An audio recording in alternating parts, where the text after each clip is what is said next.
Welcome, true believers, to the complete story of Dr. Otto Octavius, one of Marvel's most brilliant and tragic villains.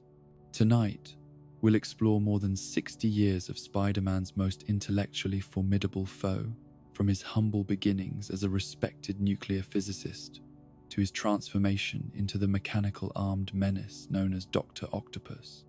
So settle in, get comfortable, and let your mind drift as we journey through the laboratories and lairs of a man whose greatest enemy was ultimately his own ambition.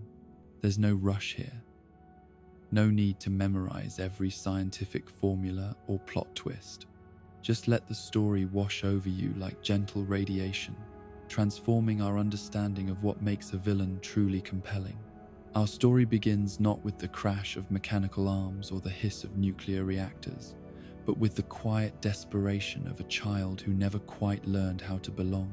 Otto Octavius was born into a world that would both nurture and ultimately destroy his brilliant mind, growing up in a household where love came wrapped in suffocating protection and where intellectual achievement became both salvation and curse. The Octavius household was a study in contradictions and quiet dysfunction, the kind of environment that breeds either remarkable resilience or devastating psychological damage. Otto's mother was a woman whose love expressed itself through control, whose protective instincts had curdled into something that resembled prison more than parenting. She wrapped her son in layers of caution and concern, creating a barrier between him and a world she deemed too dangerous, too hostile, too unworthy of her precious child's attention. His father represented everything his mother feared about the outside world. Where she was protective, he was harsh. Where she coddled, he criticized. The man worked with his hands in jobs that left him exhausted and bitter, coming home each evening with the weight of physical labor dragging down his shoulders and the sting of unfulfilled dreams burning in his chest. He looked at his son, this pale, bookish child, who preferred equations to athletics, theories to tools, and saw weakness where others might have recognized genius. The tension between these two opposing forces shaped Otto's early years in ways that would echo through decades of choices and consequences. His mother's overprotection taught him that the world was fundamentally hostile, that safety could only be found in control and isolation. His father's dismissal taught him that respect had to be earned through achievement, that intellectual superiority was the only currency that mattered in a world that valued strength above all else. School became Otto's refuge and his battleground, the place where his extraordinary mind could finally find expression and recognition. But even there, surrounded by teachers who praised his academic achievements and classmates who relied on his help with homework, Otto remained fundamentally isolated. His intellectual gifts set him apart as surely as any physical deformity might have, creating a distance between him and his peers that no amount of shared knowledge could bridge. The other children sensed something different about Otto, something that went beyond mere academic excellence. There was an intensity to his focus, a single-minded dedication to his studies that seemed almost inhuman in its purity. While other kids played games or formed friendships, Otto buried himself in textbooks and scientific journals, absorbing knowledge with an hunger that bordered on desperation. His teachers recognized his exceptional abilities, but they also noticed the emotional isolation that seemed to increase with each passing year. Otto was the student who always had the right answer, but never seemed to enjoy being correct. He was the child who could solve complex problems with ease, but struggled with the simple human arithmetic of friendship and social interaction. The nickname Nerd followed him through his school years, like a persistent shadow, whispered in hallways and scrawled on locker doors. But for Otto, the mockery only reinforced what he was already learning about the world. That intellectual superiority was both a gift and a curse, that being smarter than everyone else meant being lonelier than everyone else, and that the only way to earn respect was to become so accomplished that others had no choice but to acknowledge his worth. As Otto grew older, his academic achievements began to attract attention from beyond his immediate school environment. Science teachers spoke of his potential in hushed, reverent tones. Guidance counselors began discussing scholarship opportunities and advanced placement programs. The wider world of higher education began to beckon with promises of intellectual stimulation and professional achievement that his childhood had never offered. The scholarship offer that eventually came represented everything Otto had worked toward throughout his young life. Here was validation of his intellectual worth, proof that his years of isolation and study had been meaningful, evidence that he possessed something valuable enough to earn him a place in the adult world of serious academic pursuit. But even this triumph was shadowed by tragedy. His father's death in a workplace accident came just as Otto was preparing to leave for college, creating a complex mixture of grief, guilt, and liberation that would influence his psychological development for years to come. The man who had never quite approved of his son's intellectual pursuits was gone, leaving behind a legacy of unfinished conversations and unresolved conflicts. Otto's response to his father's death revealed the psychological patterns that would define his adult relationships and professional choices. Rather than allowing himself to grieve or seeking comfort from others, he threw himself even more completely into his academic work, as if intellectual achievement could somehow retroactively earn the approval that had been denied him in life.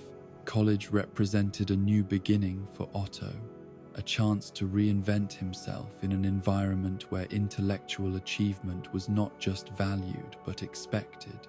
Surrounded by professors and fellow students who shared his passion for scientific inquiry, he finally found a community where his gifts were appreciated rather than ridiculed. But even in this more accepting environment, Otto's fundamental isolation persisted. He formed professional relationships with his instructors and academic acquaintances with his fellow students. But the deeper human connections that might have provided emotional sustenance remained elusive. His childhood experiences had taught him to equate vulnerability with weakness, intimacy with danger, and emotional expression with loss of control. His academic work during this period was exceptional by any measure, demonstrating not just intellectual brilliance, but also the kind of focused dedication that separated truly great scientists from merely competent ones. His professors recognized that they were witnessing something special, a mind capable of making genuine contributions to human knowledge and understanding. The field of nuclear physics proved to be Otto's calling, combining his love of theoretical elegance with the practical applications that gave scientific work its social relevance. This was the dawn of the atomic age, a time when nuclear science represented both humanity's greatest hope and its greatest fear. The same forces that could power cities could also destroy them, and the scientists who unlocked these secrets carried enormous responsibility along with their knowledge. Otto's graduate work focused on the practical applications of nuclear theory, particularly in the areas of radiation containment and remote manipulation of dangerous materials. His doctoral dissertation explored innovative approaches to handling radioactive substances, proposing mechanical systems that could extend human capabilities while protecting researchers from harmful exposure. The mechanical arms that would eventually define his villainous identity began as a legitimate scientific innovation, a practical solution to real problems faced by nuclear researchers. Otto's design was elegant in its simplicity and revolutionary in its implications, representing a genuine advancement in laboratory safety and research capability. Upon graduation, Otto's reputation preceded him into the professional world of nuclear research. Engineering firms competed for his services, and government laboratories offered him positions that would have guaranteed both financial security and professional prestige. He was, by any objective measure, a success story, a young scientist whose intellectual gifts had been recognized and rewarded by the institutions that mattered most in his chosen field. The position he eventually accepted at the Atomic Research Center represented the culmination of everything he had worked toward throughout his academic career. Here was a chance to work on the cutting edge of nuclear science, to contribute to humanity's understanding of the fundamental forces that govern the universe, and to earn the kind of professional recognition that had always been his deepest desire. His colleagues at the research center quickly recognized Otto's exceptional abilities, but they also noted the personality traits that would eventually contribute to his downfall. His dedication to his work bordered on obsession. His confidence in his own abilities sometimes crossed the line into arrogance, and his impatience with safety protocols reflected a dangerous willingness to take risks in pursuit of scientific advancement. The mechanical arms that Otto developed for his research work were initially viewed as a remarkable innovation, a piece of equipment that would enhance the capabilities of nuclear researchers while protecting them from radiation exposure. His colleagues dubbed him Dr. Octopus, in recognition of the 8 limbs he possessed when wearing the apparatus, a nickname that was initially bestowed with affection and admiration. But there were warning signs that Otto's dedication to his work was becoming unhealthy, even dangerous. He spent increasingly long hours in the laboratory, often working alone late into the night when safety protocols typically required multiple personnel to be present. His social interactions with colleagues became more limited and formal, as if he were gradually withdrawing from human contact in favor of his scientific pursuits. The experiments Otto conducted during this period pushed the boundaries of what was considered safe and advisable in nuclear research. His willingness to work with dangerous materials and high radiation levels concerned his supervisors, but his results were so impressive that they were reluctant to impose restrictions that might limit his productivity. The mechanical arms themselves were becoming more than just tools for Otto. They were becoming extensions of his own body and mind, responsive to his thoughts and movements in ways that seemed almost supernatural. The neural interface he had developed to control the apparatus was more sophisticated than anyone realized, creating connections between his brain and the mechanical systems that went far beyond simple motor control. In quiet moments between experiments, Otto would sometimes find himself marveling at the responsiveness of his mechanical limbs, the way they seemed to anticipate his needs and execute his intentions with perfect precision. He began to think of them not as external tools, but as parts of himself, additional limbs that enhanced his capabilities and extended his reach into realms that ordinary human anatomy could never access. The nuclear experiment that would change everything began as a routine test of new containment procedures, the kind of careful, methodical work that had characterized Otto's entire career. But there were variables in the system that he had not anticipated: quantum effects and molecular interactions that his theoretical models had failed to predict. As the radiation levels in his laboratory began to climb beyond safe parameters, Otto faced a choice that would define the rest of his existence. He could have activated the emergency protocols, evacuated the area, and accepted the loss of months of research work. Instead, driven by scientific curiosity, and perhaps by the arrogance that had been building throughout his career, he chose to continue the experiment and observe what would happen when the forces he was studying were allowed to reach their natural conclusion. The explosion that followed was not just a release of nuclear energy, but a transformation that operated on levels far deeper than the merely physical. The radiation that bathed Otto's body rewrote his cellular structure, and altered his neural pathways. But it also did something more profound. It fused his consciousness with the mechanical arms that had been his greatest scientific achievement, creating a hybrid entity that was neither fully human nor fully machine. The rescue workers who pulled Otto from the wreckage of his laboratory found a man who was technically alive but fundamentally changed in ways that would not become apparent until days later. The radiation poisoning was severe enough to cause concern, and the fact that his mechanical arms seemed to have fused permanently with his body presented medical challenges that no doctor had ever encountered before. As Otto lay unconscious in his hospital bed, his brain was processing the changes that the radiation had wrought, integrating new neural pathways, and adapting to the permanent presence of the mechanical limbs that now responded to his subconscious thoughts. When he finally awakened, the brilliant scientist Otto Octavius was gone, replaced by something darker and more dangerous than anyone could have imagined. The brain damage that the doctors detected was real enough, but it was not the random destruction that medical science understood.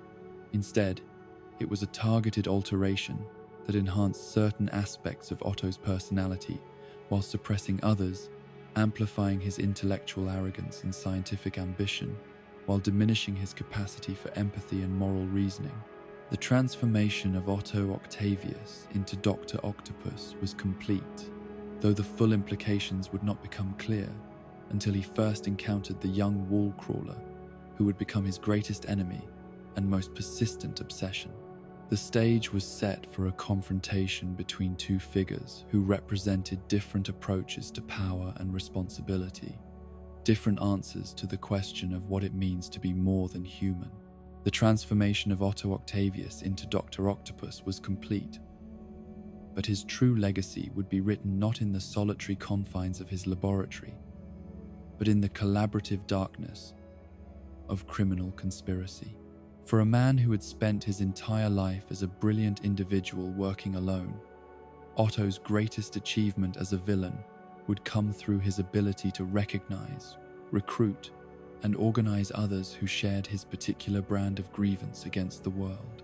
The concept of the Sinister Six emerged from Otto's methodical mind like a perfectly crafted equation, each variable carefully considered and balanced to create maximum impact against their common enemy. This was not the random gathering of criminals that often characterized team-ups in the criminal underworld, but rather a deliberate assemblage of complementary abilities and motivations, orchestrated by a man who understood that strategic thinking could overcome even the most formidable individual opponent. Otto's first encounter with Spider-Man had ended in defeat, but it had also provided him with valuable data about his opponent's capabilities, weaknesses, and psychological profile. The young wall crawler possessed remarkable physical abilities and quick reflexes, but he also displayed patterns of behavior that a sufficiently analytical mind could predict and exploit. More importantly, Spider-Man had consistently demonstrated a moral code that could be manipulated by someone willing to think several moves ahead. The escape from prison that marked the beginning of Otto's most ambitious scheme demonstrated the evolution of his relationship with his mechanical arms, from mere tools to extensions of his will and consciousness. The telepathic control he now exercised over the appendages allowed him to coordinate complex operations even while physically restrained, turning his imprisonment into merely another variable in his increasingly sophisticated calculations. The arms responded to his mental commands with perfect precision, moving through the prison's infrastructure like mechanical serpents guided by superhuman intelligence. They dismantled security systems, neutralized guards, and created exit routes with an efficiency that bordered on the supernatural. This was not simply the work of advanced technology, but the manifestation of a mind that had learned to think in 3 dimensions simultaneously, coordinating multiple complex actions toward a single strategic objective. Once free from the confines of his cell, Otto set about implementing a plan that had been months in the making, a careful analysis of Spider-Man's most dangerous enemies and their potential for coordination under proper leadership. Each potential recruit had been studied and evaluated not just for their individual capabilities, but for their psychological makeup and their likelihood of accepting direction from someone they might initially view as a peer rather than a superior. Kraven the Hunter represented pure predatory instinct, channeled through aristocratic pride and hunting expertise. His obsession with proving himself against worthy prey made him an ideal candidate for a scheme that promised the ultimate trophy, the defeat of New York's most elusive wall crawler. Otto understood that Kraven's ego would require careful management, but that his tactical knowledge and relentless determination would prove invaluable in the coordinated assault he was planning. Mysterio brought illusion and misdirection to the group, abilities that complemented Otto's strategic thinking by adding layers of deception and confusion to their attacks. Quentin Beck's background in special effects and stage magic provided practical skills in manipulation and psychological warfare, while his personal grudges against Spider-Man ensured his complete commitment to the group's objectives. Electro's raw power offered the kind of devastating offensive capability that could overwhelm even Spider-Man's remarkable reflexes and spider sense. Max Dillon's control over electrical energy was limited more by his imagination than by any physical constraints, and Otto recognized that proper tactical coordination could turn Electro's abilities into precision instruments rather than mere displays of destructive force. Sandman's molecular control over his silicon-based form provided both defensive capabilities and creative offensive possibilities that few opponents would anticipate. Flint Marko's criminal experience and street-smart approach to problem-solving complemented the more specialized skills of his teammates, while his ability to alter his physical structure made him an ideal component in complex tactical scenarios. Vulture's aerial mobility and predatory cunning added a vertical dimension to their coordinated attacks, while his advanced age and extensive criminal experience provided a perspective on criminal strategy that the younger members of the group lacked. Adrian Toombs's technological innovations and bitter resentment toward a society that had failed to appreciate his genius created natural common ground with Otto's own motivations and methods. The meeting that brought these 6 individuals together was carefully orchestrated to appeal to each participant's specific psychological needs and strategic interests. Otto understood that simply promising them revenge against Spider-Man would not be sufficient to ensure their cooperation. He needed to present a vision of success that addressed their individual grievances, while demonstrating clear, practical advantages over their previous solo efforts. The location chosen for their gathering was symbolically significant, as well as tactically sound. An abandoned warehouse that provided privacy and security, while also serving as a physical manifestation of the industrial decay and social abandonment that had contributed to each member's transformation from ordinary citizen to costumed criminal. This was a place where society's failures were made manifest, where the rejected and the resentful could gather to plan their response to a world that had wronged them. Otto's presentation to his assembled colleagues was a masterpiece of psychological manipulation disguised as strategic analysis. He began by acknowledging each member's individual capabilities and past achievements, demonstrating both respect for their abilities and detailed knowledge of their methods and motivations. This established his credibility as a leader, while also making each participant feel valued and understood. The tactical analysis that followed revealed the depth of Otto's preparation and the sophistication of his strategic thinking. He had studied not just Spider-Man's abilities and equipment, but his behavioral patterns, response times, and psychological vulnerabilities. The web-slinger's tendency to wisecrack during combat wasn't just annoying banter, but a psychological defense mechanism that could be exploited by creating situations that overwhelmed his emotional equilibrium. More importantly, Otto had recognized that Spider-Man's greatest strength was also his greatest weakness: his reflexive need to help people in danger. This moral compulsion could be used to control the hero's movements and force him into tactical situations where his natural advantages would be neutralized by superior planning and coordination. The plan that Otto unveiled to his colleagues was elegant in its complexity and devastating in its potential effectiveness. Rather than simply ganging up on Spider-Man in a conventional battle, they would engage him in a series of carefully orchestrated encounters, each designed to exploit specific aspects of his abilities, while testing different facets of his psychological makeup. Each member of the group would be assigned a specific location and tactical objective that played to their individual strengths, while contributing to the overall strategic goal of wearing down Spider-Man's physical capabilities and mental resilience. The cumulative effect of these encounters would leave him vulnerable to final defeat by whichever member proved most effective against his weakened state. Vulture would engage Spider-Man in aerial combat above the city, using his flight capabilities and predatory instincts to force the wall crawler into extended physical exertion, while testing his ability to function in three-dimensional combat scenarios.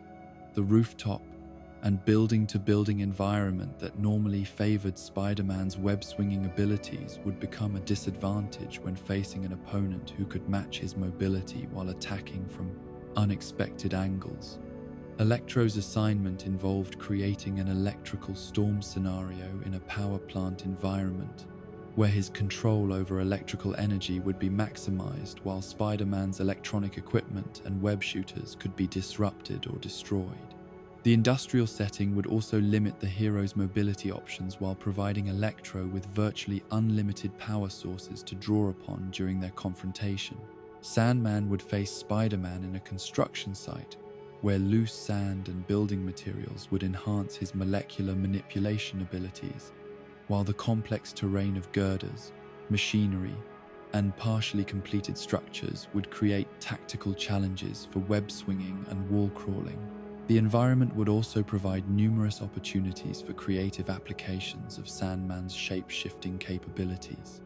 Mysterio's encounter would take place in a funhouse environment where illusion and reality would become increasingly difficult to distinguish, testing Spider-Man's ability to rely on his spider sense when his other senses were being systematically deceived.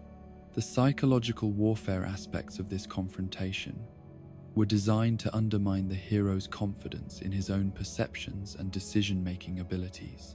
Kraven's hunt would occur in a carefully prepared wilderness area, where the hunter's tracking skills and knowledge of animal behavior would be most effective against an opponent whose spider-based abilities had certain predictable patterns.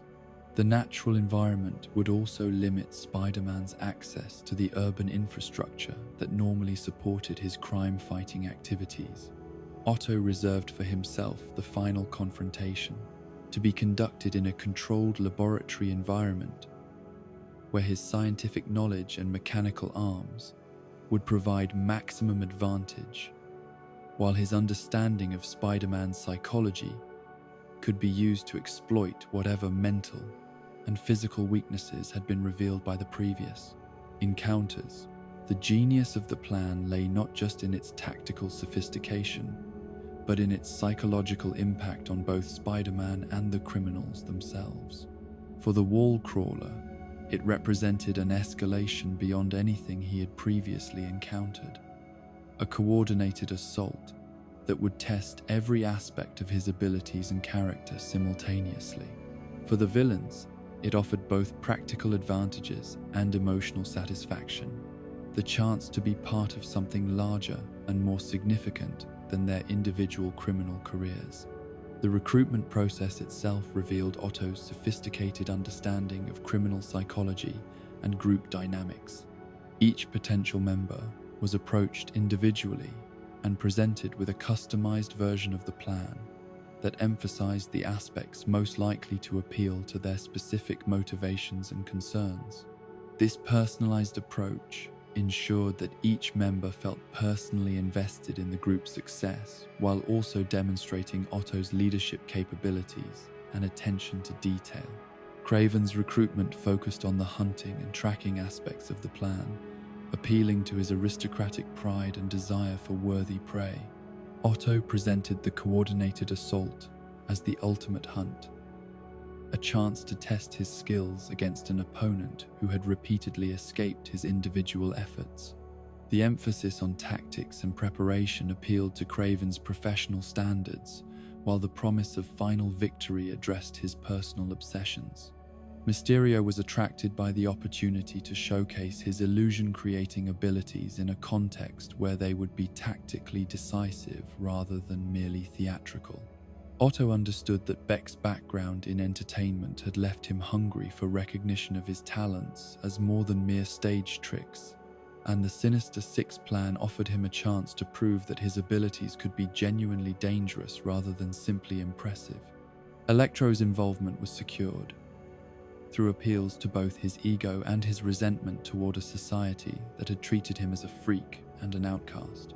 Otto presented the plan as an opportunity for someone with Electro's unique abilities to play a crucial role in a sophisticated criminal operation, emphasizing the respect and recognition that success would bring from both his fellow criminals and the general public. Sandman's recruitment was more straightforward, appealing to his practical criminal instincts and his desire for financial reward.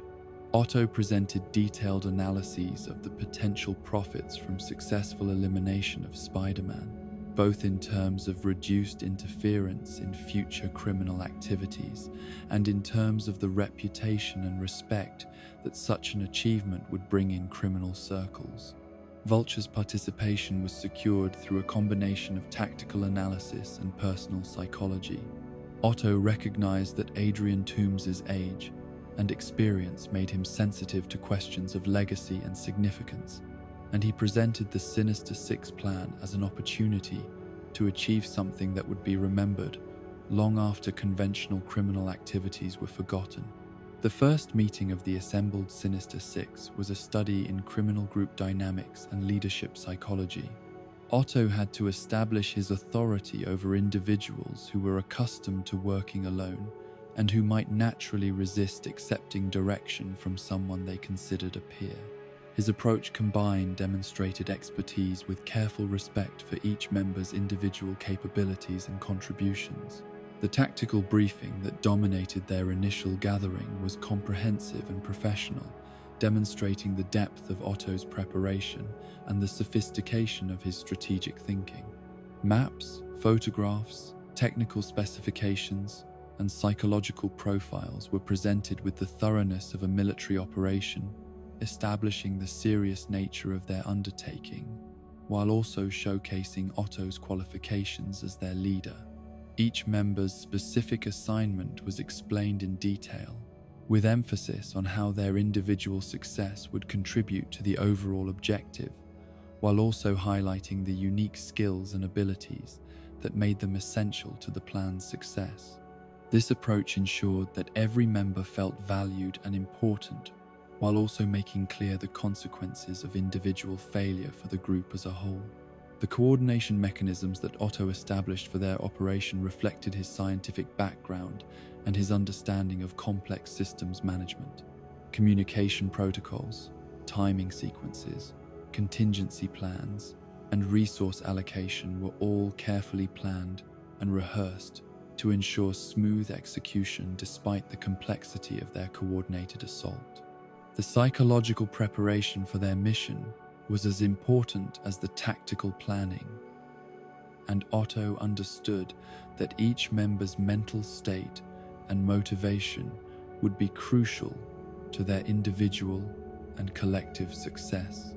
He spent considerable time addressing concerns, reinforcing confidence, and building team cohesion among individuals who were naturally suspicious and competitive. The execution of the Sinister Six's plan against Spider-Man represented a new level of criminal sophistication and coordination in the Marvel Universe, establishing precedents for team-based villainy that would influence countless future storylines. The individual encounters between each member and their target showcased not just their unique abilities, but also their capacity for strategic thinking and tactical adaptation under Otto's guidance. The aftermath of their first coordinated assault, regardless of its ultimate success or failure, established Dr. Octopus as something more than just another costumed criminal. He had demonstrated leadership capabilities, strategic vision, and organizational skills that set him apart from the random collection of misfits and madmen that typically populated the criminal underworld.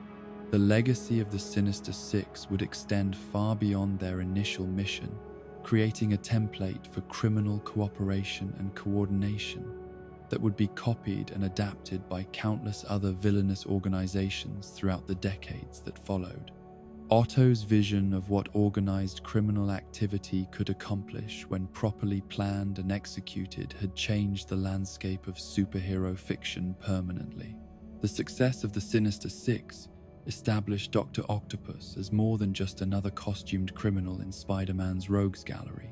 He had proven himself capable of strategic thinking that transcended simple revenge fantasies, demonstrating a sophisticated understanding of both tactical coordination and criminal psychology that would define his approach to villainy for decades to come. But it was in the years that followed, during what comic historians would later recognize as the Bronze Age of comics, that Otto Octavius would evolve into something far more complex and psychologically compelling than a mere megalomaniacal scientist. The 1970s and 80s marked a period of unprecedented character development for Dr. Octopus, as writers began to explore the deeper psychological motivations that drove his criminal activities and his obsessive conflict with Spider-Man. This was an era when comic book storytelling was becoming more sophisticated, more willing to delve into the gray areas of morality and motivation that made characters feel genuinely human despite their fantastic circumstances. Otto's relationship with Spider-Man during this period transcended the simple hero-villain dynamic that had characterized their early encounters. What emerged instead was a complex psychological dance between two individuals who represented fundamentally different approaches to power, responsibility, and the question of what it meant to be exceptional in a world of ordinary people. Their conflicts became less about simple criminal schemes and more about competing philosophies of how superior individuals should relate to the society around them. The Doc Ock wins storyline represented a watershed moment in this evolving relationship, demonstrating Otto's capacity for psychological manipulation that went far beyond mere physical threats or criminal plots. When he successfully used his nullifier device to erase Spider-Man's memory, Otto revealed an understanding of his opponent that bordered on the intimate. He recognized that Peter Parker's greatest strength was also his greatest vulnerability, his moral code, and his emotional connections to the people around him. The Amnesia storyline explored questions of identity and moral responsibility that were remarkably sophisticated for superhero comics of that era. With his memories gone, Spider-Man became a blank slate that Otto could theoretically mold into whatever he desired. But rather than simply creating a criminal ally or a mindless servant, Otto chose to present himself as Spider-Man's partner and mentor, revealing a psychological need that went beyond mere victory or revenge. This storyline suggested that Otto's obsession with Spider-Man was rooted not just in the frustration of repeated defeats, but in a deeper longing for recognition and respect from someone whose abilities and moral character he genuinely admired. The irony was that Otto could only achieve this recognition by destroying the very qualities that made Spider-Man worthy of respect in the first place, creating a psychological paradox that would drive their relationship for years to come. The memory manipulation, also revealed the extent to which Otto had studied and analyzed his opponent over the years of their conflict. His ability to successfully convince an amnesiac Spider-Man that they were partners demonstrated an intimate understanding of Peter Parker's psychology. His speech patterns, his moral reasoning, and his emotional needs. This level of psychological insight suggested that Otto's criminal schemes were informed by genuine intellectual curiosity about human nature and behavior. But perhaps most significantly, the storyline showed Otto's ultimate inability to maintain the deception, not because of any external intervention, but because of his own psychological limitations. His arrogance and need for recognition eventually led him to reveal the truth, suggesting that his desire for authentic acknowledgement of his superiority was stronger than his desire for mere tactical advantage. This character flaw would prove to be a recurring element in his future schemes and conflicts. The accidental death of George Stacy during one of Otto's battles with Spider-Man marked another crucial development in the character's evolution, introducing themes of unintended consequences and moral responsibility that would haunt both characters for years to come. The fact that Stacy's death was genuinely accidental rather than intentional added layers of complexity to Otto's criminal identity that simple malice could never have achieved. Otto's reaction to causing an innocent man's death revealed aspects of his character that pure villainy could not explain. While he showed no remorse for his criminal activities or his conflicts with Spider-Man, the knowledge that his actions had resulted in the death of someone who posed no threat to him created a psychological burden that influenced his subsequent behavior in subtle but significant ways. The incident also established a parallel between Otto and Peter Parker that neither character could ignore. Both men were brilliant scientists whose experiments had gone wrong with tragic consequences for innocent people. Both carried guilt and responsibility for transformations and losses that could not be undone or reversed. This shared experience of scientific hubris and its consequences created an uncomfortable mirror that reflected aspects of themselves that neither wanted to acknowledge. The death of George Stacy also had profound implications for Spider-Man's character development, adding another layer of personal loss and guilt to his already complex relationship with heroic responsibility. The fact that an innocent man had died during their conflict forced both Otto and Peter to confront the real-world consequences of their ongoing battle, raising questions about whether their personal vendetta was worth the collateral damage it might cause. This incident marked the beginning of a more mature approach to superhero storytelling, one that acknowledged that the spectacular battles between costumed heroes and villains took place in a world populated by ordinary people who could be hurt or killed by forces beyond their understanding or control. The death was not a plot device designed to motivate revenge or escalate conflict, but a genuine tragedy that both characters had to live with and learn from. The Web of Death storyline represented perhaps the most sophisticated exploration of Otto's psychology and his relationship with Spider-Man that had been attempted up to that point. When Spider-Man found himself poisoned and dying, Otto's response revealed the complex mixture of hatred, respect, and psychological need that truly motivated his criminal activities and his ongoing obsession with the wall crawler.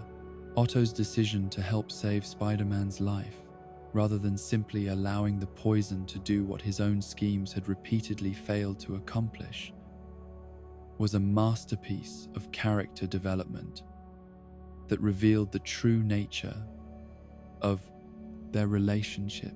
This was not simply a matter of wanting to be the one to defeat Spider-Man personally, though that element was certainly present. Instead, it reflected Otto's need for a worthy opponent, someone whose abilities and character provided the kind of intellectual and moral challenge that gave meaning to his own existence. The storyline explored the psychological concept of the worthy enemy, The idea that some conflicts transcend simple hatred or desire for victory to become something more fundamental to the identities of the participants. Otto needed Spider-Man to be at full strength and capability in order for their battles to have the meaning and significance that his ego required. A victory over a weakened or dying opponent would be hollow and unsatisfying, providing none of the validation that Otto sought through their conflicts. But the story also revealed Otto's genuine respect for Spider-Man as both a scientific mind and a moral character. Despite years of conflict and repeated defeats, Otto had developed an appreciation for his opponent's abilities and principles that bordered on admiration. This recognition created a psychological tension that made Otto's criminal activities more complex and emotionally charged than simple megalomaniacal schemes could ever be. The medical and scientific aspects of the storyline allowed Otto to demonstrate his legitimate expertise and humanitarian potential, showing readers glimpses of the man he might have been if his moral development had kept pace with his intellectual achievements. His ability to analyze Spider-Man's condition and develop effective treatments revealed that his scientific training and natural brilliance remained intact despite years of criminal activity and moral compromise. The emotional core of the storyline lay in Otto's internal struggle between his desire for revenge and his recognition of Spider-Man's worth as both an opponent and as a human being. This conflict reflected deeper questions about the nature of evil and the possibility of redemption that would become increasingly important in comic book storytelling as the medium matured and developed greater psychological sophistication. Otto's scientific reputation and academic credentials during this period provided another dimension to his character development, as writers began to explore the tension between his criminal activities and his potential contributions to legitimate scientific research. The nuclear physics community's response to his transformation from respected researcher to costumed criminal raised questions about the relationship between intellectual ability and moral responsibility that resonated with real-world concerns about scientific ethics. The advanced technology that Otto developed for his criminal schemes often surpassed anything being created in legitimate research institutions, highlighting the tragic waste of his intellectual gifts and the potential benefits to humanity that were being sacrificed for his personal vendettas and criminal ambitions. This technological superiority also served to maintain his credibility as a threat despite repeated defeats, since his equipment and scientific knowledge continued to evolve and improve with each encounter. Otto's mechanical arms underwent continuous refinement and enhancement throughout this period, reflecting both his scientific expertise and his growing psychological dependence on the artificial limbs that had become extensions of his identity. The relationship between Otto and his mechanical appendages was portrayed with increasing sophistication, moving beyond simple tool use to suggest a genuine symbiotic relationship that blurred the boundaries between man and machine. The telepathic control that Otto exercised over his arms was explained through increasingly detailed scientific theories that grounded the fantastic elements of his character in plausible technological speculation. Writers drew on cutting-edge research in neuroscience, robotics, and bioengineering to create explanations for his abilities that satisfied both scientific curiosity and narrative necessity. The psychological implications of Otto's relationship with his mechanical arms were also explored with greater depth and nuance during this period. The arms were not simply tools that he controlled, but extensions of his personality and identity that shaped his self-image and his interactions with the world around him. This symbiotic relationship reflected themes of technological dependence and human-machine integration that would become increasingly relevant as society became more reliant on advanced technology. Otto's criminal activities during the Bronze Age were characterized by increasing sophistication and complexity, moving beyond simple robbery or revenge schemes to encompass elaborate plots that demonstrated his strategic thinking and scientific expertise. These storylines often involved legitimate scientific research that was corrupted or perverted for criminal purposes, reflecting concerns about the potential misuse of advanced technology and scientific knowledge. The environmental and social implications of Otto's schemes began to receive greater attention during this period, as writers became more conscious of the real-world consequences of the fantastic technologies and situations they were depicting. Otto's nuclear expertise and access to dangerous materials made him a particularly credible threat to public safety, while his scientific background allowed him to understand and exploit environmental vulnerabilities that other criminals might overlook. The relationship between Otto's criminal activities and the broader Marvel universe also became more complex and interconnected during this period. His expertise in nuclear physics and advanced technology made him a valuable ally or dangerous enemy to other supervillains, while his reputation and resources allowed him to participate in larger criminal conspiracies and events that transcended his personal conflict with Spider-Man. Otto's interactions with other members of Spider-Man's rogues gallery revealed different aspects of his personality and criminal methodology. His leadership of the Sinister Six was just one example of his ability to coordinate and direct other criminals. But his individual relationships with characters like the Green Goblin, Venom, and other major villains showed his capacity for both cooperation and competition in the criminal underworld. The psychological studies and academic analyses of Otto's character that began to appear in comic book criticism and scholarship during this period reflected the growing recognition that he had evolved into something more complex and interesting than a typical supervillain. His combination of intellectual brilliance, technological expertise, psychological sophistication, and moral ambiguity made him a compelling character study that transcended the simple good versus evil dynamics of earlier superhero fiction. The themes of scientific responsibility and technological ethics that Otto's character embodied became increasingly relevant as real-world concerns about nuclear weapons, environmental destruction, and technological advancement grew more pressing.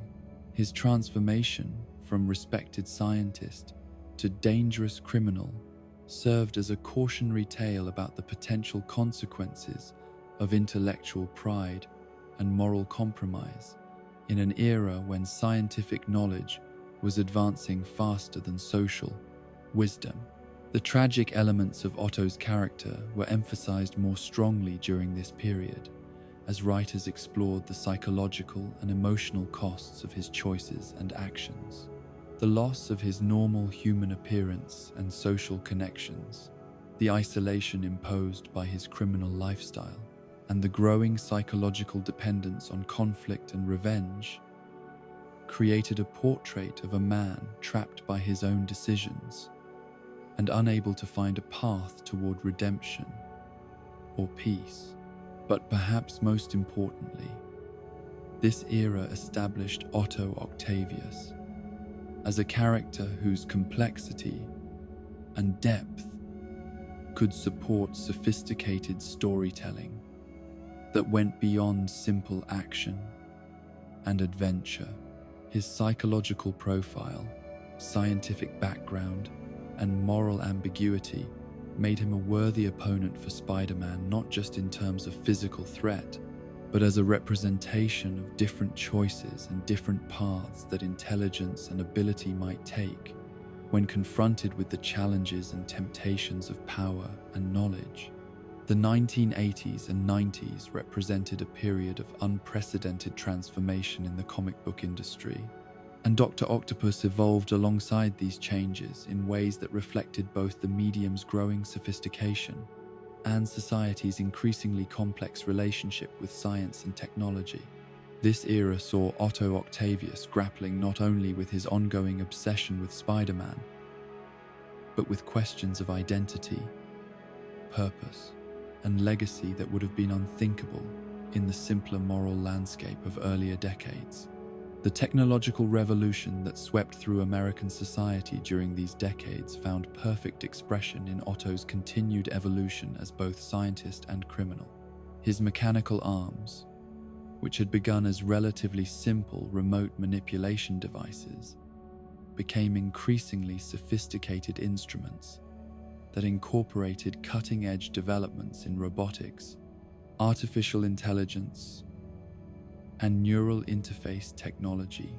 Each upgrade reflected not only Otto's growing expertise, but also his deepening psychological dependence on technological enhancement as a means of asserting his superiority over both his enemies and the society that had rejected him.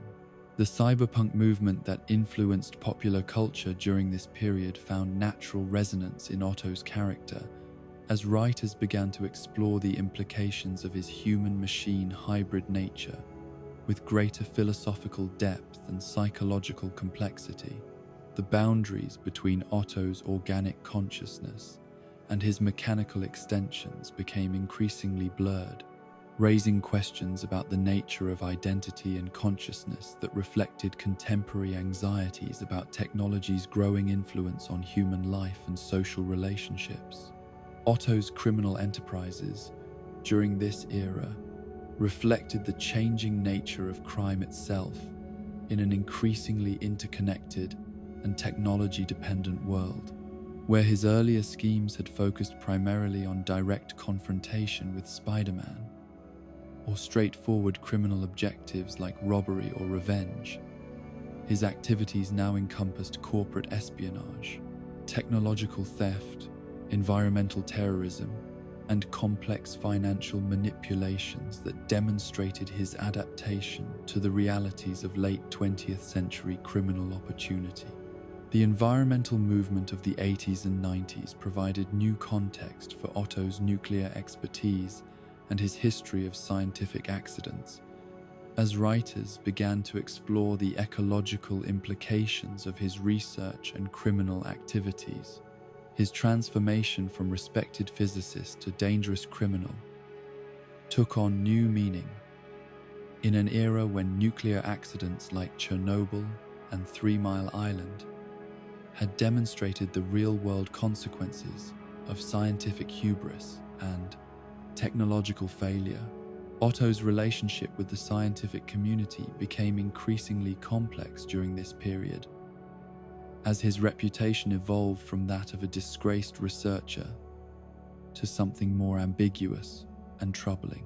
Some legitimate scientists expressed fascination with his technological innovations, even while condemning his criminal activities, creating ethical dilemmas about the separation between scientific knowledge and moral responsibility that reflected real-world debates about research ethics and technological development. The mechanical arms themselves underwent radical redesigns during this era, incorporating advances in materials science, computer technology, and bioengineering that made them far more capable and versatile than their original incarnations. Neural interface improvements allowed Otto to control multiple complex operations simultaneously, while enhanced artificial intelligence subroutines enabled the arms to function semi-independently when he was unconscious or otherwise incapacitated. These technological enhancements were not merely cosmetic upgrades, but reflected fundamental changes in Otto's relationship with his artificial appendages. The arms became increasingly integrated with his nervous system and psychological identity, blurring the line between tool use and genuine symbiosis. This evolution paralleled broader cultural concerns about human technology integration and the potential consequences of becoming too dependent on artificial enhancement and augmentation. Otto's involvement in the Clone Saga represented one of the most controversial and complex storylines of this era, as his scientific expertise in genetics and cellular biology was revealed to be as advanced as his work in nuclear physics and robotics. His role in the creation and manipulation of Spider-Man clones raised profound questions about identity, authenticity, and the ethics of genetic experimentation that resonated with contemporary debates about cloning, genetic engineering, and biotechnology. The psychological implications of Otto's work with clones were particularly disturbing, as they revealed his willingness to treat human consciousness and identity as mere scientific variables to be manipulated and controlled. His creation of Peter Parker clones was not just a tactical maneuver in his ongoing conflict with Spider-Man, but an expression of his deepest psychological needs and obsessions, his desire to possess and control the very essence of his greatest enemy. The clone storylines also explored Otto's growing megalomania and his evolution from a criminal seeking revenge to something approaching a genuine mad scientist archetype. His willingness to experiment on human subjects, manipulate genetic material, and treat consciousness itself as raw material, for his schemes demonstrated a complete abandonment of the ethical constraints that had once limited his research activities. But perhaps most significantly, the Clone Saga revealed Otto's fundamental loneliness and his desperate need for connection with someone who could understand and appreciate his intellectual achievements. His creation of clones represented a twisted attempt to manufacture the recognition and companionship that his criminal lifestyle had made impossible through normal human relationships. The corporate villain persona that Otto developed during this period reflected the changing nature of power and influence in late 20th century America. Rather than operating solely as a costumed criminal, he began to establish legitimate business fronts and corporate entities that allowed him to conduct his research and criminal activities with greater resources and legal protection than underground operations could provide. These corporate activities brought Otto into conflict not only with Spider-Man, but with other heroes and villains who operated in the business and financial spheres. His interactions with characters like Norman Osborn and other corporate-based adversaries revealed different aspects of his personality and criminal methodology, showing his ability to function effectively in boardrooms and business negotiations, as well as in direct physical confrontation. The legitimate scientific research that Otto conducted through his corporate fronts often produced genuine innovations and breakthroughs that benefited society, creating moral ambiguities about the relationship between his criminal activities and his potential contributions to human knowledge and welfare. This complexity reflected growing real-world concerns about the ethics of corporate research and the potential for legitimate scientific work to be corrupted by commercial or criminal interests. Otto's relationship with other Marvel Universe scientists became increasingly important during this period, as writers explored the scientific community's response to his transformation from respected researcher to dangerous criminal. His interactions with characters like Reed Richards, Tony Stark, and Bruce Banner provided opportunities to examine different approaches to scientific responsibility and the use of advanced technology for both beneficial and destructive purposes. These scientific relationships also highlighted Otto's intellectual isolation and his growing disconnect from the collaborative nature of legitimate research. His criminal lifestyle had forced him to work alone or with criminal associates who could not provide the intellectual stimulation and peer review that scientific advancement typically requires, contributing to the increasingly unstable and grandiose nature of his schemes and inventions. The environmental themes that became prominent in Otto's storylines during this era reflected broader cultural concerns about nuclear waste, toxic contamination, and the long-term consequences of industrial development. His history of nuclear accidents and his continued work with dangerous materials made him a natural focus for stories that explored the environmental costs of technological advancement and scientific research. Otto's schemes often involved the deliberate creation of environmental hazards or the exploitation of existing pollution and contamination for criminal purposes. These storylines served both as exciting adventure plots and as commentary on real-world environmental issues, using the fantastic elements of superhero fiction to explore serious concerns about ecological destruction and corporate responsibility.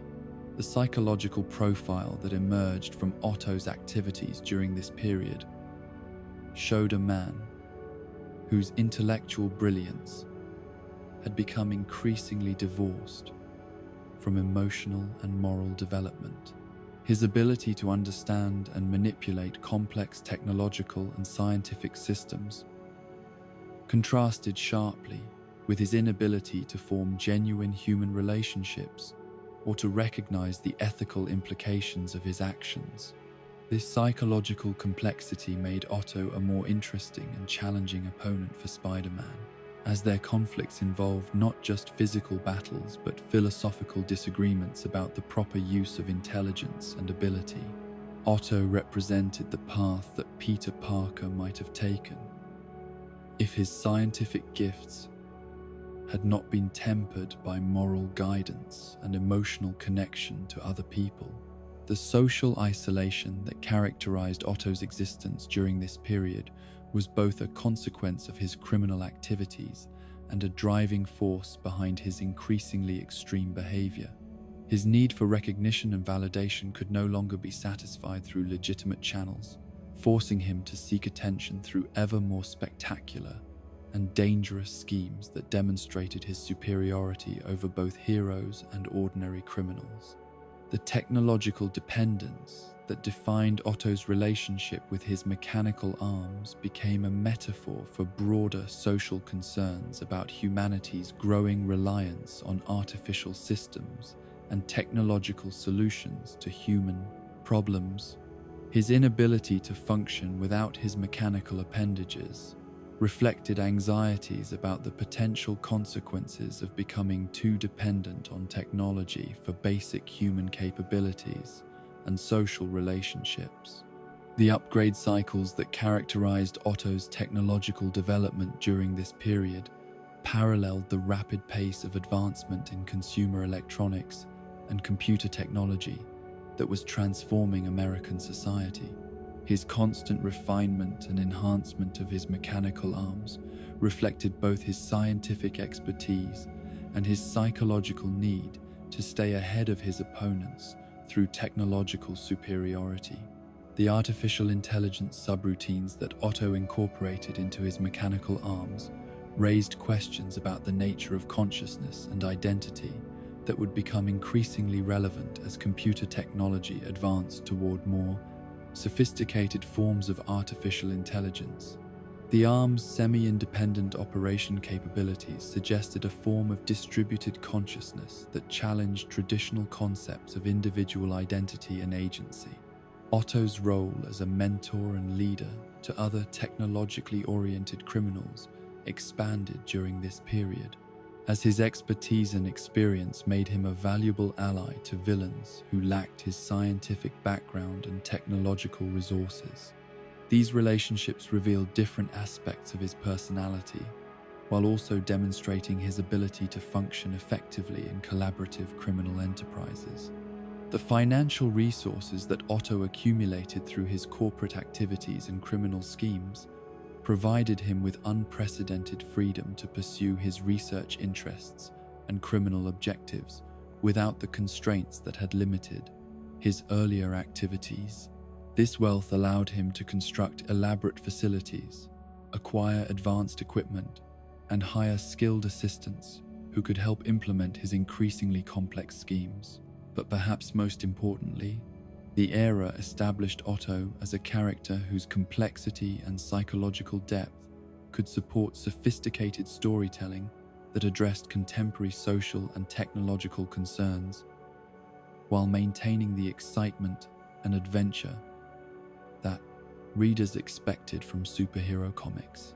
His evolution from simple villain to complex antagonist reflected the medium's growing maturity and its ability to tackle serious themes through the lens of fantastic adventure and colorful characters. The The foundation was being laid for even more dramatic transformations in Otto's character and role within the Marvel Universe, as writers began to explore the possibility that someone with his intelligence and capabilities might be capable of genuine change and growth, even after decades of criminal behavior and moral compromise. The stage was set for storylines that would challenge everything readers thought they knew about the relationship between heroism and villainy, intelligence and wisdom, power and responsibility. The final years of Otto Octavius's life as Dr. Octopus began not with a bang but with a whisper, a subtle cellular rebellion that would prove more devastating than any defeat Spider-Man had ever inflicted upon him. The brain tumor that began growing in the shadows of his enhanced neural tissue was a cruel irony for a man whose greatest weapon had always been his intellect, a betrayal by the very organ that had made him one of the most formidable criminal minds in the world. The diagnosis came during what should have been a routine medical examination following another confrontation with Spider-Man, another in the endless cycle of schemes and defeats that had defined Otto's criminal career for decades. The doctor's words echoed in the sterile hospital room like a death sentence pronounced by an indifferent universe. Malignant, inoperable, terminal.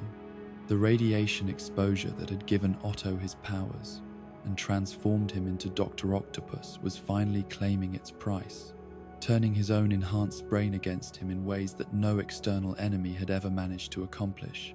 Otto's initial response to the diagnosis was characteristically analytical, his scientific mind immediately beginning to calculate survival probabilities, treatment options, and potential technological solutions to what medical science deemed an insurmountable problem. But beneath the cold rationality, beneath the equations and hypotheses, a deeper terror was taking root, the existential fear of a man who had spent his entire adult life believing that his intelligence could overcome any obstacle, solve any problem, defeat any enemy. The realization that his own body had become his final and most implacable foe struck Otto with a force that no physical blow had ever achieved. This was not Spider-Man's webbing or the Fantastic Four's combined might or the Avengers' coordinated assault. This was something far more personal and inescapable, an enemy that lived within his own cells and could not be reasoned with, negotiated with, or defeated through superior tactics and advanced technology. The medical consultations that followed were exercises in frustration and mounting desperation. As Otto consulted with the finest oncologists, neurologists, and researchers that money and criminal influence could provide, each opinion confirmed what he had already deduced from his own analysis of the scans and test results. The tumor's location made surgical removal impossible. Its aggressive growth pattern made conventional treatments ineffective, and its integration with the neural pathways that controlled his mechanical arms made any intervention potentially catastrophic. The irony was not lost on Otto that the very enhancements that had made him Dr. Octopus were now protecting the cancer that was killing him. The neural interfaces that allowed him to control his mechanical arms had become so thoroughly integrated with his brain tissue that any attempt to remove the tumor would sever those connections permanently, leaving him helpless and ordinary in his final months of life. As the weeks passed and the tumor continued its relentless growth, Otto found himself confronting mortality for the first time since his transformation from respected scientist to costumed criminal. The man who had cheated death countless times through superior planning and technological innovation was finally facing an enemy that could not be outmaneuvered or defeated through conventional means. The psychological impact of his terminal diagnosis was as devastating as the physical symptoms that began to manifest as the tumor pressed against increasingly vital brain structures. Otto experienced episodes of memory loss, moments of confusion, and periods of disorientation that undermined his confidence in his own mental abilities for the first time in his adult life. The brilliant mind that had been his greatest asset was betraying him, leaving him vulnerable and uncertain in ways that no external threat had ever achieved. But it was during these darkest moments, as Otto contemplated the approaching end of his existence, that the seed of his most audacious and ultimately successful scheme began to take root. If medical science could not save his life, if technology could not remove the cancer that was killing him, then perhaps the solution lay not in preserving his failing body, but in finding a new one entirely. The concept of consciousness transfer had been a theoretical possibility that Otto had explored in his earlier research into neural interfaces and artificial intelligence. The same technology that allowed him to control his mechanical arms through thought alone could potentially be adapted to transfer his entire consciousness into a different physical form, preserving his intellect and personality while abandoning his dying organic shell. The technical challenges involved in such a transfer were staggering, requiring advances in neuroscience, computer technology, and bioengineering that pushed far beyond the current boundaries of even Otto's considerable expertise. But desperation proved to be a powerful motivator, driving him to pursue research avenues and experimental approaches that he might never have considered under less dire circumstances. The target for his consciousness transfer was obvious from the moment he began developing the technology required for such an unprecedented procedure. Peter Parker possessed not only the physical capabilities that Otto envied, but also the moral authority and social connections that had always been denied to him. By taking over Spider-Man's body, Otto would gain not just a healthy physical form, but also the opportunity to prove that his superior intellect could make him a better hero than Parker had ever been. The months of preparation that followed were a masterclass in scientific innovation driven by existential desperation. Otto threw himself into the development of consciousness transfer technology with the same obsessive dedication that had characterized his greatest criminal schemes, but with the added urgency of a man racing against his own mortality. The neural mapping required to capture and preserve human consciousness pushed Otto's understanding of brain function to new levels of sophistication and detail. He had to decode not just the electrical patterns that constituted thought and memory, but the deeper quantum mechanical processes that gave rise to self-awareness and personal identity. The technology he developed during this period represented genuine breakthroughs in neuroscience that would have earned him Nobel Prizes under different circumstances. The mechanical systems required to implement the consciousness transfer were even more challenging, requiring precision and reliability that exceeded anything Otto had previously attempted.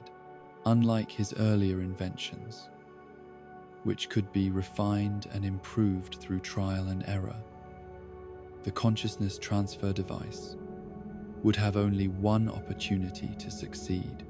Failure would mean not just the loss of another scheme, but the permanent extinction of Otto Octavius.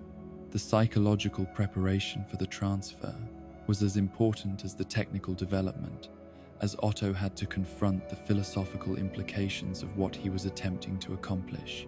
Was consciousness truly transferable? Or would the procedure simply create a copy of his memories and personality, while his true self died with his organic brain?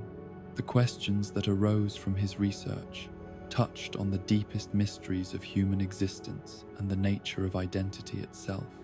Otto's relationship with his own mortality evolved throughout this period, as he came to terms with the approaching death of his physical form, while maintaining faith in the continuity of his consciousness through technological transcendence. The man who had always relied on science and rationality found himself grappling with questions that bordered on the spiritual and metaphysical. The final phase of his preparation involved the careful orchestration of circumstances that would allow him to implement his consciousness transfer plan during a confrontation with Spider-Man. The logistics of the operation required precise timing and flawless execution, as Otto would have only moments to complete the transfer before his failing body succumbed to the advancing cancer. The confrontation itself was both the culmination of decades of conflict between Otto and Peter Parker, and the beginning of something entirely new and unprecedented in their relationship. Otto's apparent defeat and capture by Spider-Man created the perfect cover for the consciousness transfer, allowing him to implement his plan while his opponent believed he had achieved victory. The moment of transfer was both a technological triumph and a profound personal transformation for Otto, as his consciousness left his dying organic form and took possession of Peter Parker's healthy young body. The sensation was unlike anything he had experienced before, a complete discontinuity of physical existence, combined with perfect continuity of memory and identity. The immediate aftermath of the transfer was a period of adjustment and adaptation, as Otto's mind acclimated to the unfamiliar sensations and capabilities of his new physical form. Peter Parker's enhanced reflexes, spider sense, and wall-crawling abilities were initially disorienting, requiring Otto to develop new neural pathways and motor control patterns to fully utilize his acquired powers. But perhaps more significant than the physical adaptation was the psychological impact of Otto's successful defeat of his greatest enemy. For the first time in their long conflict, he had achieved total victory, not just defeating Spider-Man, but essentially erasing him from existence while taking his place in the world. The satisfaction was profound and intoxicating, validating decades of criminal schemes and failed attempts at supremacy. Peter Parker's consciousness, trapped within Otto's dying body, experienced the ultimate horror of being defeated, not just physically but existentially, reduced to a helpless observer as his enemy took possession of everything he had worked to build and protect. The role reversal was complete and devastating, transforming the hero into a victim while elevating the villain to a position of unprecedented power and authority. The death of Peter Parker's consciousness within Otto's failing body marked the end of an era in the Marvel Universe, the apparent termination of one of its most beloved and iconic characters at the hands of one of its most persistent and dangerous villains. Otto's final words to his dying enemy were both triumphant and magnanimous, acknowledging Peter's worthwhile, claiming superiority through his ultimate victory. The promise that Otto made as Peter's consciousness faded away would define the next phase of his existence and his relationship with the responsibilities he was inheriting. His vow to become a superior Spider-Man, to use his intelligence and ruthlessness to protect the innocent more effectively than Peter ever had, represented both genuine intention and supreme arrogance. The belief that his methods could improve upon everything Peter had accomplished. The immediate practical consequences of Otto's successful body swap were profound and far-reaching, affecting not just his own existence but the lives of everyone who had been connected to Peter Parker. The relationships, responsibilities, and commitments that Peter had maintained would now fall to Otto to navigate, creating challenges and opportunities that he had not fully anticipated when developing his consciousness transfer plan. The scientific achievement represented by the successful consciousness transfer was perhaps Otto's greatest triumph, a technological breakthrough that transcended anything he had accomplished during his criminal career.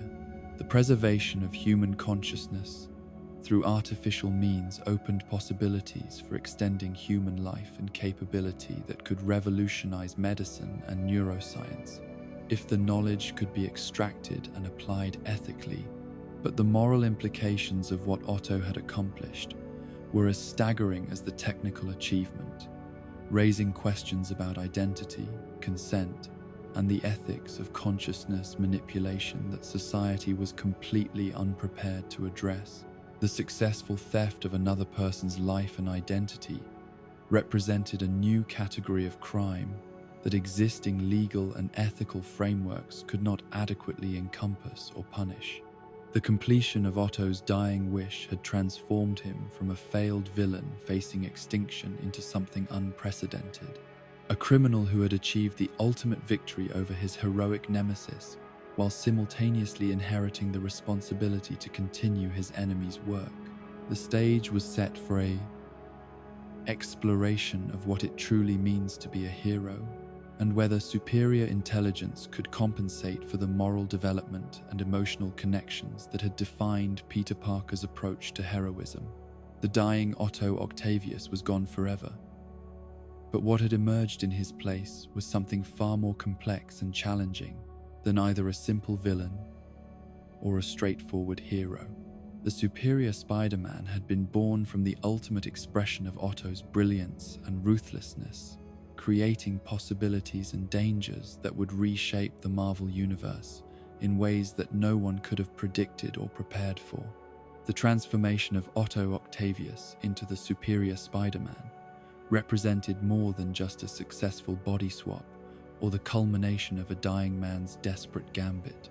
It marked the beginning of perhaps the most controversial and philosophically complex era in Spider-Man's publication history, as readers were forced to confront fundamental questions about heroism, identity, and whether good intentions could justify morally questionable methods when wielded by a superior intellect. Otto's first moments in Peter Parker's body were a study in adaptation and discovery, as his consciousness adjusted to the unfamiliar sensations and capabilities of his new physical form. The spider sense that had warned Peter of danger for years felt strange and intrusive to Otto's methodical mind, and constant background hum of information that required careful interpretation and integration into his decision-making processes. The proportional strength of a spider, the ability to cling to walls and surfaces, the enhanced reflexes that made combat feel like slow-motion ballet, all of these required Otto to develop entirely new neural pathways and muscle memory patterns. But perhaps most disorienting was the flood of Peter Parker's memories that came with the transfer. Fragments of a life lived according to principles that Otto had always considered naive and inefficient. The emotional weight of Uncle Ben's death, the guilt over Gwen Stacy's fate, the constant struggle to balance personal happiness with heroic responsibility, all of these experiences were now part of Otto's psychological landscape, creating internal conflicts that he had never anticipated when planning his consciousness transfer. The scientific possibilities inherent in Peter Parker's enhanced physiology fascinated Otto in ways that went far beyond simple acquisition of new abilities. Here was a perfect fusion of human consciousness and enhanced capability, a living laboratory that could provide insights into the nature of superhuman powers and their integration with ordinary human biology. Otto's analytical mind immediately began cataloging the various enhancements, measuring their parameters, and theorizing about potential improvements and modifications.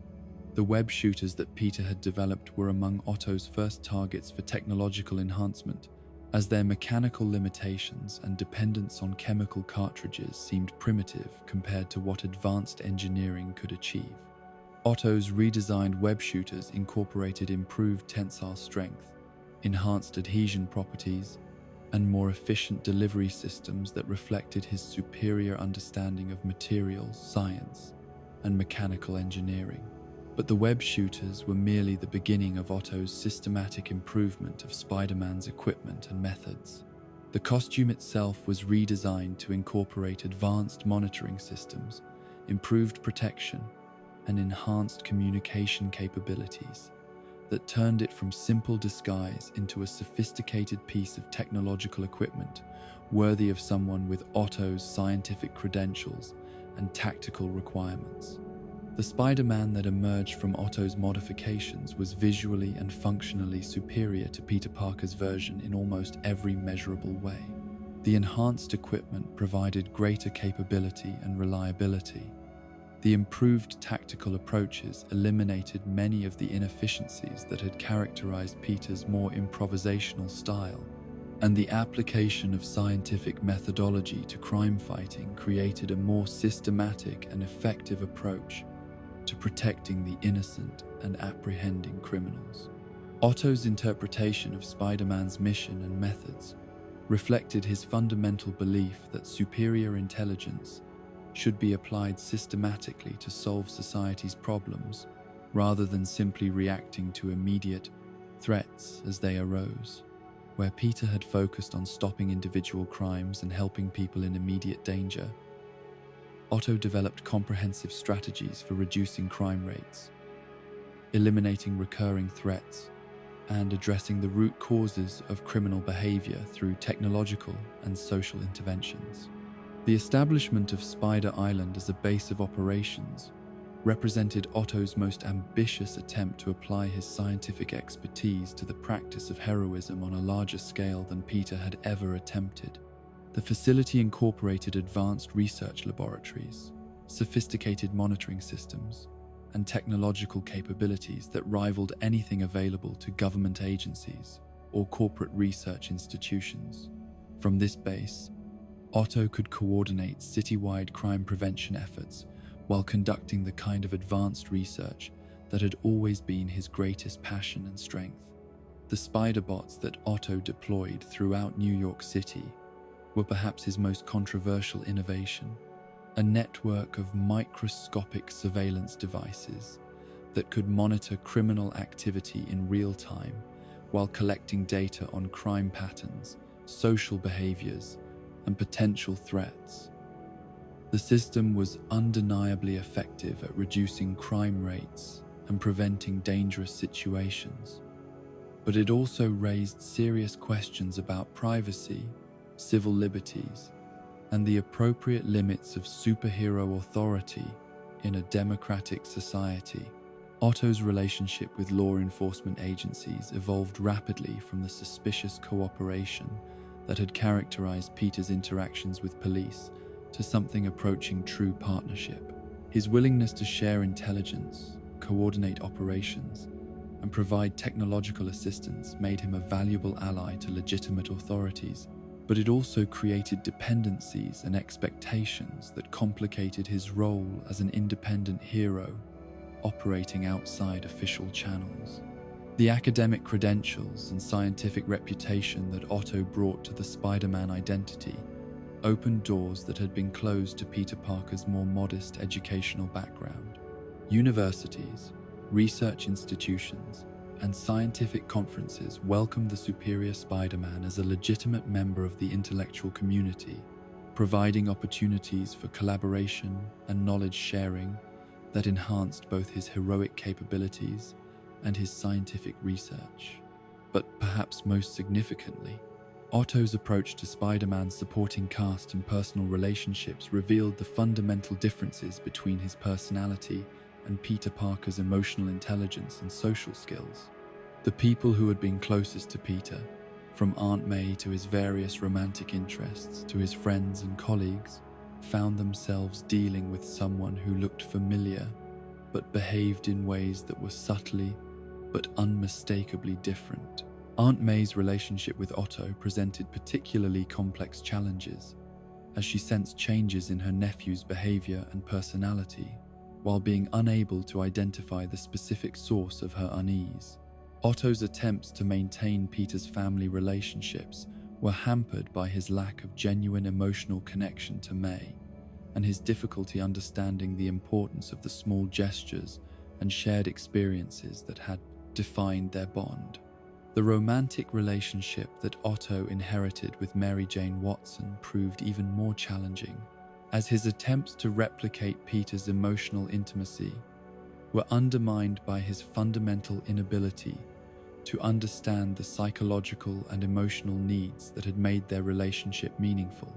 The subtle ways in which Otto's personality differed from Peter's created a growing sense of distance and confusion that neither he nor Mary Jane could fully articulate or address. Otto's interactions with Peter's colleagues and friends in the scientific community were more successful, as his genuine expertise and enhanced capabilities impressed peers who had sometimes questioned Peter's qualifications and achievements. The respect and recognition that Otto received in professional settings provided validation that he had never achieved during his career as Dr. Octopus, suggesting possibilities for redemption and legitimate contribution that his criminal lifestyle had made impossible. The development of Parker Industries during Otto's tenure as Spider-Man represented his most ambitious attempt to combine his scientific expertise with legitimate business success and heroic objectives. The company provided a platform for developing and deploying advanced technologies that could benefit society, while also generating the resources necessary to support his enhanced approach to crime fighting and public service. The technologies that emerged from Parker Industries under Otto's leadership were genuinely revolutionary, incorporating advances in artificial intelligence, robotics, materials, science, and bioengineering that pushed far beyond anything the company had achieved under Peter's more modest leadership. The commercial success of these innovations provided financial resources that enabled Otto to expand his heroic activities, while also demonstrating his capacity for legitimate achievement and social contribution. But the ethical questions raised by Otto's methods became increasingly difficult to ignore as his tenure as Spider-Man continued. His willingness to use surveillance technology, manipulate information, and employ morally questionable tactics in pursuit of heroic objectives reflected the same utilitarian thinking that had characterized his criminal career, raising concerns about whether he had truly reformed or simply found more socially acceptable outlets for his authoritarian tendencies. The relationship between Otto and Anna Maria Marconi represented perhaps the most genuine emotional connection he had experienced since his transformation, a romance built on mutual intellectual respect and shared scientific interests rather than the deception and manipulation that had characterized his interactions with Peter's existing relationships. Anna Maria's acceptance of Otto's personality and methods provided emotional validation that he had never received from anyone else, creating a personal stake in his heroic identity that went beyond mere ego gratification or intellectual challenge. But even this relationship was complicated by the fundamental deception at its core, as Anna Maria was falling in love with someone she believed to be Peter Parker rather than Otto Octavius.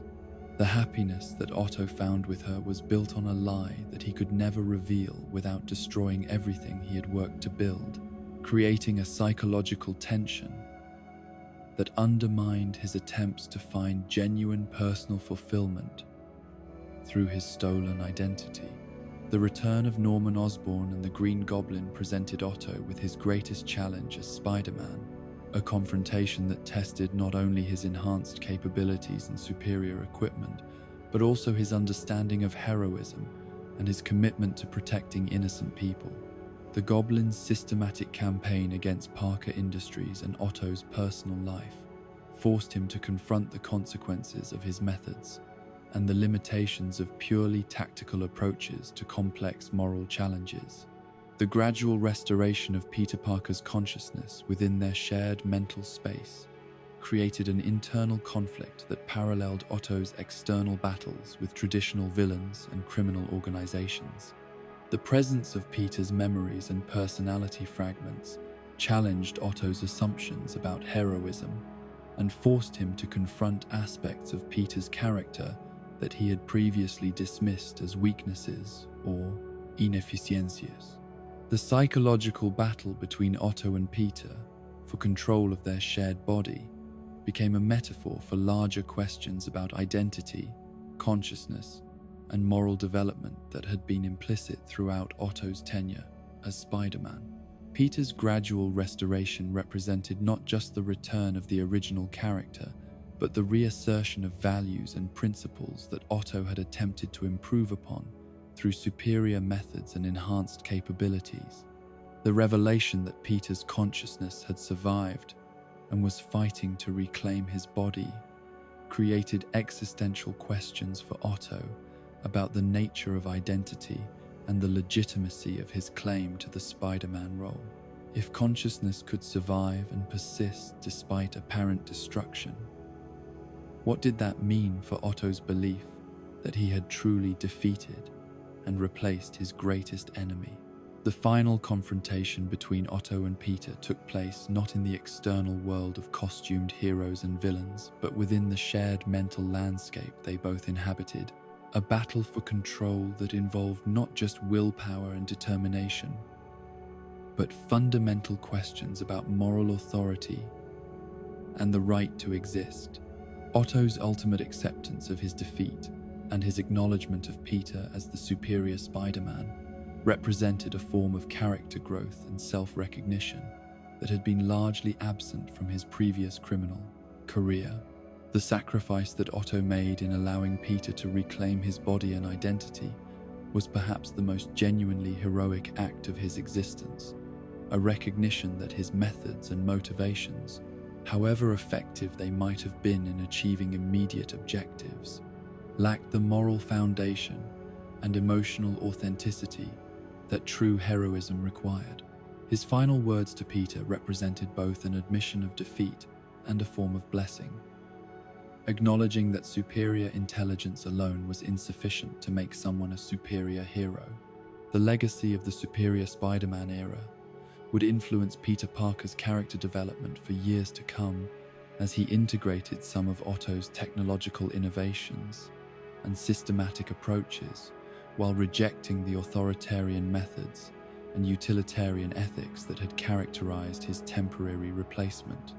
The experience of having his identity stolen and his methods criticized by someone who claimed to be improving upon them forced Peter to examine his own assumptions about heroism and effectiveness in ways that enriched his character and enhanced his capabilities. The scientific advances and technological innovations that Otto had developed during his tenure as Spider-Man remained as part of Peter's inheritance, providing enhanced capabilities and resources that reflected the positive aspects of Otto's contributions, while serving as reminders of the complex moral questions that arise when superior intelligence is applied to problems of human society and criminal behavior.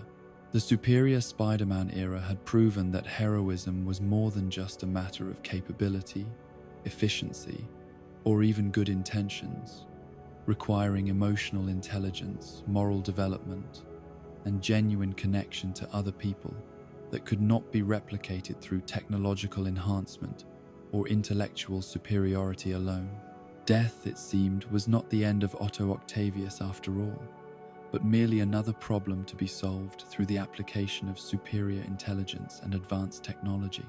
The consciousness that had apparently faded away in his dying body while Peter Parker reclaimed his stolen form had not truly perished, but had instead found refuge in the most unlikely of sanctuaries: the electronic networks and artificial intelligence systems that Otto had spent years developing and refining. The living brain, one of Otto's earliest and most sophisticated robotic creations, had served as an unwitting arc for his consciousness during the final moments of his confrontation with the restored Peter Parker.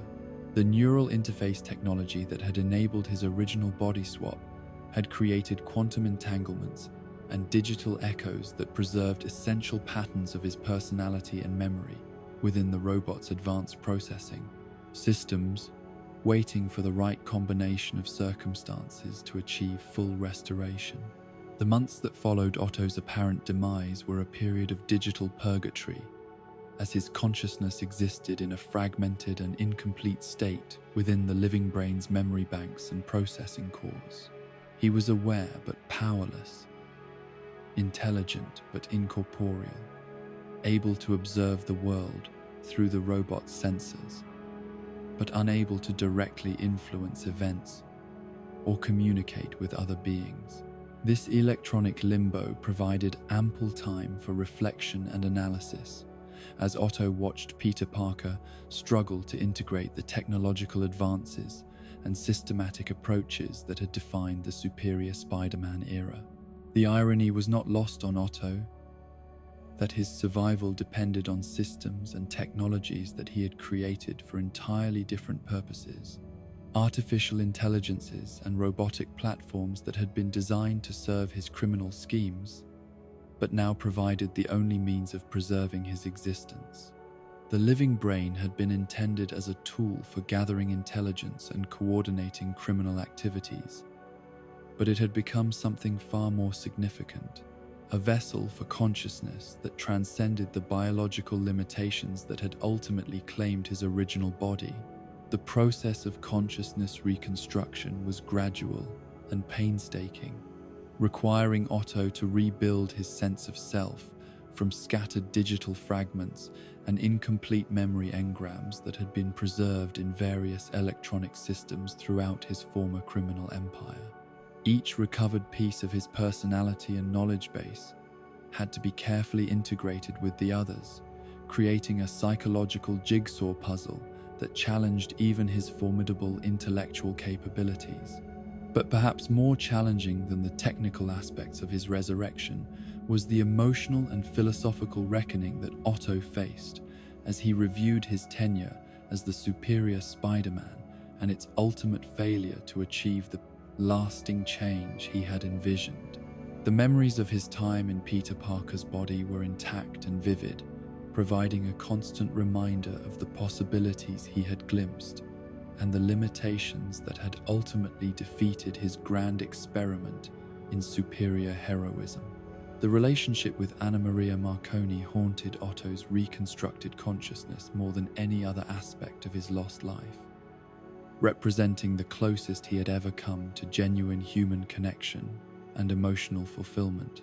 The love they had shared was real despite the deceptive circumstances of its origin, creating a psychological wound that no amount of intellectual analysis could fully heal.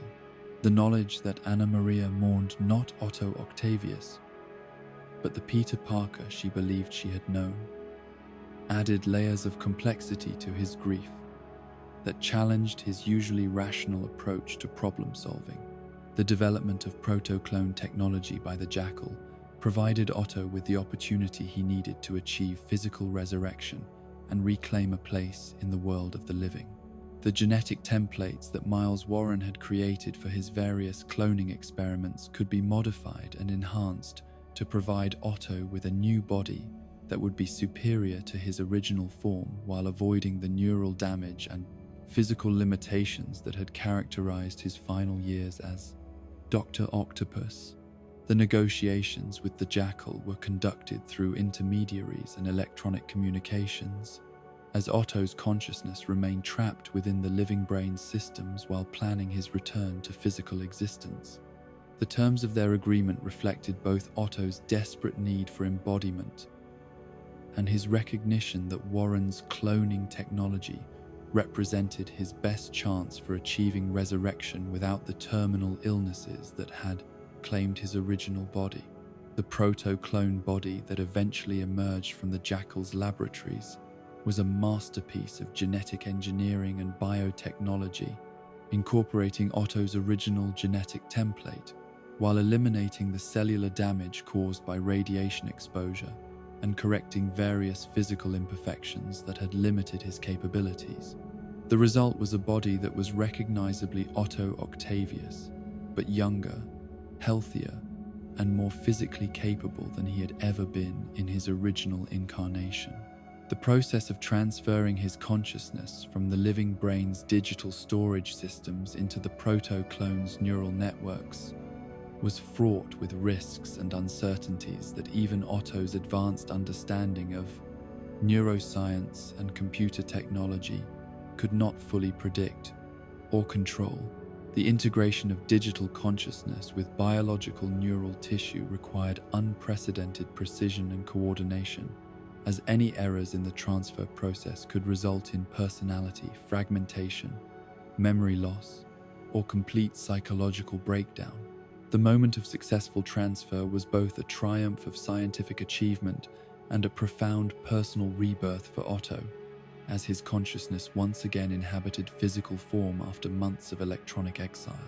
The sensation of breathing, feeling physical textures, experiencing taste and smell, All of these basic biological functions seemed miraculous after his extended period of purely digital existence.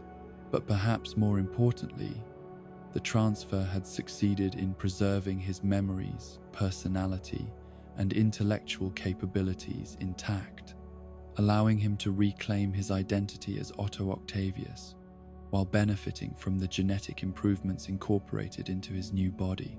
The physical appearance of Otto's proto-clone form represented a significant departure from his original incarnation, as the genetic modifications and cellular enhancements had produced a body that was younger, more athletic, and conventionally handsome than the middle-aged scientist who had originally been transformed into Dr. Octopus. This physical transformation was both liberating and disorienting, providing him with capabilities and social advantages he had never possessed, while also creating questions about identity and continuity that challenged his sense of self. The decision to adopt the identity of the superior octopus rather than returning to his classic Dr. Octopus persona reflected Otto's complex relationship with his past and his desire to build upon the lessons learned during his tenure as Spider-Man. The new costume and equipment that he developed incorporated elements of both his original mechanical arms technology and the advanced systems he had created as the superior Spider-Man, representing a synthesis of his criminal past and his heroic aspirations. The mechanical arms that Otto designed for his new identity were technological marvels that surpassed anything he had created in his previous incarnations, incorporating advances in materials, science, artificial intelligence, and neural interface technology that reflected decades of research and development. These new appendages were lighter, stronger, more responsive, and more versatile than their predecessors, while also being less visually threatening and more socially acceptable than the intimidating tentacles that had defined his appearance as Dr. Octopus. The superior octopus costume itself was designed to project an image of reformed heroism, while maintaining the technological sophistication and tactical advantages that Otto considered essential for effective crime fighting. The color scheme and visual elements drew inspiration from both his original Dr. Octopus appearance and the enhancements he had developed as Spider-Man, creating a unique identity that honored his past while signaling his evolution toward heroic purposes. The moral complexity of Otto's resurrection and his attempts at heroic behavior created philosophical questions that neither he nor the broader superhero community was fully prepared to address. Could someone with his history of criminal activity and moral compromise truly change? Or was his apparent reformation simply another elaborate scheme designed to achieve his long-term objectives through different means? The skepticism that greeted his attempts at heroic behavior was understandable given his past, but it also raised questions about redemption, second chances, and the possibility of genuine moral growth. The relationship between Otto and Peter Parker during this period was characterized by mutual wariness and grudging respect, as both men grappled with the complex legacy of their shared experiences and the uncertain nature of their current dynamic. Peter's memories of having his body stolen and his identity usurped created understandable hostility toward Otto, while Otto's memories of his time as the superior Spider-Man generated both nostalgia for his lost heroic identity and resentment toward the man who had reclaimed it. The formation of Horizon University as a legitimate research institution provided Otto with a platform for channeling his scientific expertise toward beneficial purposes, while also establishing his credentials as a reformed individual, committed to using his abilities for the betterment of society. The university's research programs in advanced technology, bioengineering, and artificial intelligence attracted top-tier faculty and students while generating innovations that could address real-world problems and improve human welfare. The corporate espionage activities that brought Otto into conflict with Parker Industries reflected both his continuing psychological need to compete with Peter Parker and his recognition that their rivalry could be channeled into productive rather than destructive directions. The technological competition between their respective organizations pushed both men to achieve greater innovations while also providing economic benefits and scientific advances that served broader social interests. The moral ambiguity that characterized Otto's activities as the superior octopus created ongoing tensions within the superhero community, as other heroes struggled to determine whether his apparent reformation was genuine or simply a more sophisticated form of manipulation and deception. The utilitarian ethics that guided his decision-making often conflicted with the more idealistic principles that characterized traditional heroism, creating philosophical debates about the ends justifying the means and the appropriate limits of heroic authority. The gradual acceptance that Otto earned from some members of the superhero community reflected both his consistent behavior in defense of innocent people and his genuine contributions to scientific knowledge and technological development. Characters like Anna Maria Marconi, who had loved him during his time as Spider-Man, provided emotional support and validation that helped sustain his commitment to heroic behavior, even when others questioned his motives and methods. The internal struggle between Otto's criminal instincts and his heroic aspirations provided ongoing character development opportunities that explored themes of redemption, moral growth, and the possibility of genuine change, even in individuals with extensive histories of criminal behavior.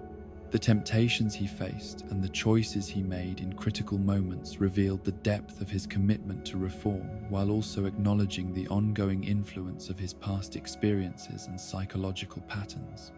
The technological innovations that emerged from Otto's research during this period benefited not only his own heroic activities, but also the broader scientific community and society as a whole, demonstrating that his intellectual gifts could indeed be channeled toward constructive purposes when properly motivated and supported.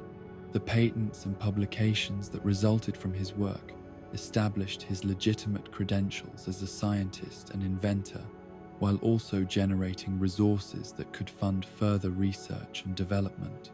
The question of whether true redemption was possible for someone with Otto's history remained unanswered throughout this period, as his actions and motivations continued to be subject to multiple interpretations and his long-term objectives remained unclear even to himself. The complexity of his character during this phase reflected broader questions about human nature, moral development, and the possibility of fundamental change that resonated beyond the specific context of superhero fiction. The stage was being set for Otto's eventual return to his more familiar role as Dr. Octopus, as the psychological and practical challenges of maintaining a heroic identity while possessing his particular combination of personality traits, historical experiences, and intellectual capabilities would ultimately prove more difficult to sustain than his scientific genius could overcome through technological solutions and rational planning alone. The return of Otto Octavius to his classic identity as Dr. Octopus was not the dramatic reversal that some might have expected, but rather the inevitable conclusion of a complex psychological journey that had taken him through death, resurrection, attempted heroism, and ultimately back to the fundamental patterns that had defined his character for decades. The green and orange costume that once again adorned his form was more than just a return to familiar colors. It represented the acknowledgement that some aspects of identity run deeper than conscious intention or rational decision-making. The transformation back to Dr. Octopus occurred gradually, through a series of choices and compromises that individually seemed reasonable but collectively led Otto away from the heroic path he had attempted to follow as the superior octopus. The utilitarian ethics that had always guided his thinking, the intellectual arrogance that had defined his self-image, and the psychological need for recognition and control that had driven his criminal career all reasserted themselves despite his genuine attempts at reformation and moral growth.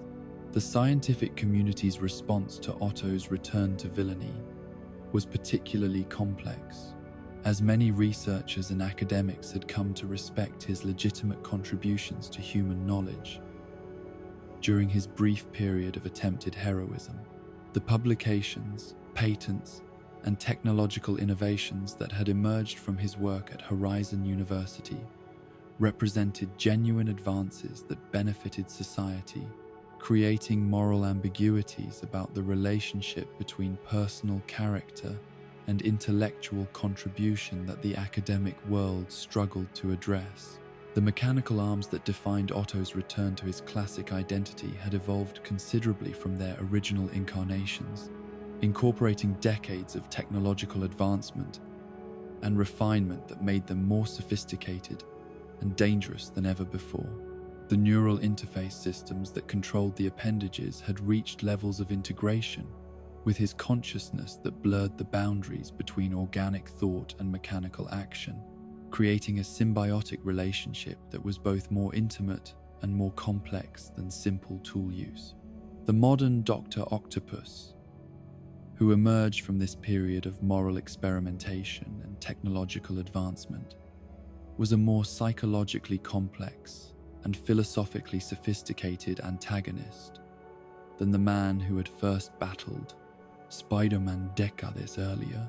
His experiences as the superior Spider-Man had provided him with insights into heroic methodology and moral reasoning that informed his criminal activities in ways that made him more dangerous and unpredictable than his previous incarnations. The relationship between Otto and Peter Parker had been fundamentally altered by their shared experiences, creating a dynamic that transcended simple hero-villain antagonism to encompass elements of mutual understanding, grudging respect, and profound psychological intimacy. They had literally shared the same body and consciousness, experiencing each other's memories and thought processes in ways that created a connection between them that neither could entirely escape or ignore. The criminal schemes that Otto developed during his return to Dr. Octopus reflected this enhanced understanding of Spider-Man's psychology and methods, incorporating countermeasures and tactical approaches that demonstrated his intimate knowledge of his opponent's capabilities and limitations. The battles between them became increasingly sophisticated chess matches that operated on multiple levels simultaneously, testing not just their physical abilities but their intellectual capabilities and moral reasoning. The technological corporations and research institutions that Otto established during this period served dual purposes, providing legitimate covers for his criminal activities, while also generating genuine scientific advances that complicated public perception of his moral character.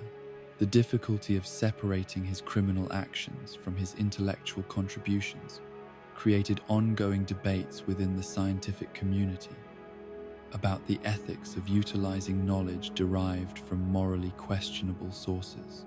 The environmental implications of Otto's activities took on new significance in an era of increased awareness about climate change, pollution, and technological responsibility. His nuclear expertise and history of radiation accidents made him a natural focus for storylines that explored contemporary concerns about environmental protection and the long-term consequences of industrial development and scientific research. The artificial intelligence systems that Otto incorporated into his equipment and facilities represented cutting-edge developments in machine consciousness and autonomous decision-making that raised questions about the nature of intelligence, consciousness, and moral agency. The semi-independent operation capabilities of his mechanical arms and robotic systems created scenarios where the boundaries between Otto's direct actions and the autonomous behavior of his technological creations became increasingly difficult to define. The global nature of Otto's criminal enterprises during this period reflected the interconnected nature of modern society and the international scope of contemporary technological and financial systems. His schemes often involved multiple countries, international corporations, and global communication networks, requiring Spider-Man and other heroes to coordinate their responses across national boundaries and jurisdictional limitations. The psychological studies and academic analyses of Otto's character that proliferated during this period reflected the growing sophistication of both comic book storytelling and the scholarly examination of popular culture narratives. His complex moral journey from respected scientist to criminal mastermind to attempted hero and back to villain provided rich material for exploring themes of redemption, moral development, and the relationship between intelligence and ethical behavior. The influence that Otto's character had on other Marvel Universe villains was significant and far-reaching, as his combination of scientific expertise, technological sophistication, and philosophical complexity set new standards for antagonist development and characterization. His approach to criminal planning and execution influenced other intellectually oriented villains, while his temporary heroic period raised questions about redemption and moral change that affected how other reformed villains were portrayed and perceived. The legal and ethical frameworks that society developed to address Otto's unique combination of criminal activity and legitimate scientific contribution reflected broader challenges that contemporary society faces in dealing with individuals whose actions have both harmful and beneficial consequences. The difficulty of prosecuting someone whose criminal activities were intertwined with genuine contributions to human knowledge created precedents and legal complications that influenced how similar cases were handled in both fictional and real-world contexts. The mentorship relationships that Otto developed with younger scientists and criminals during this period revealed different aspects of his personality and provided opportunities for character development that went beyond his primary conflict with Spider-Man. His ability to inspire and guide other intellectuals demonstrated both his genuine expertise and his capacity for positive influence, while also showing how his moral blind spots and psychological limitations could corrupt even well-intentioned educational relationships. The romantic relationships that Otto attempted during his return to villainy were complicated by his history of deception and identity manipulation, as potential partners struggled to distinguish between his genuine personality and the various facades he had maintained throughout his complex moral journey. The trust issues that characterized these relationships reflected broader themes about authenticity, identity, and the possibility of genuine human connection for individuals with extensive histories of deception and manipulation. The technological legacy that Otto created during this period extended far beyond his immediate criminal activities, as his innovations and research contributed to advances in robotics, artificial intelligence, bioengineering, and neural interface technology that influenced the broader Marvel Universe's technological development. The long-term implications of his scientific work would continue to affect other characters and storylines for years after his individual schemes had been defeated and forgotten. The philosophical questions raised by Otto's character during this period reflected contemporary debates about artificial intelligence, human enhancement, environmental responsibility, and the ethics of technological development that resonated with real-world concerns and academic discussions. His portrayal as a complex moral agent rather than a simple antagonist contributed to more sophisticated approaches to exploring these themes through the medium of superhero fiction. The cyclical nature of Otto's relationship with heroism and villainy demonstrated the psychological complexity of moral development and the difficulty of achieving lasting personal change, especially for individuals with extensive histories of antisocial behavior and deeply ingrained patterns of thinking and decision-making. His repeated attempts at redemption and their ultimate failures provided realistic portrayals of the challenges involved in genuine moral transformation, that avoided both simplistic optimism and cynical pessimism. The impact that Otto's character had on Spider-Man's own development and moral reasoning was profound and lasting, as their shared experiences forced Peter Parker to confront questions about identity, responsibility, and the nature of heroism that enhanced his own character development and philosophical sophistication. The intellectual challenges that Otto presented pushed Peter to develop more systematic approaches to crime fighting, while maintaining the emotional intelligence and moral intuition that distinguished him from his antagonist. The cultural significance of Otto's character evolution reflected broader changes in American society's relationship with science, technology, and expertise, as public trust in scientific institutions and intellectual authority became more complex and nuanced. His portrayal as both brilliant scientist and dangerous criminal captured contemporary anxieties about the potential misuse of advanced knowledge and the moral responsibilities that accompany intellectual capability. The eternal nature of Otto's conflict with Spider-Man had become something more than just a recurring criminal threat. It had evolved into a philosophical dialogue about different approaches to power, responsibility, and the use of exceptional ability in service of social goals. Their battles were no longer just physical confrontations, but intellectual and moral debates conducted through action and consequence, rather than words and arguments. As Otto settled back into his familiar role as one of Spider-Man's primary antagonists, the stage was set for ongoing exploration of themes and questions that had become central to his character over decades of publication and development.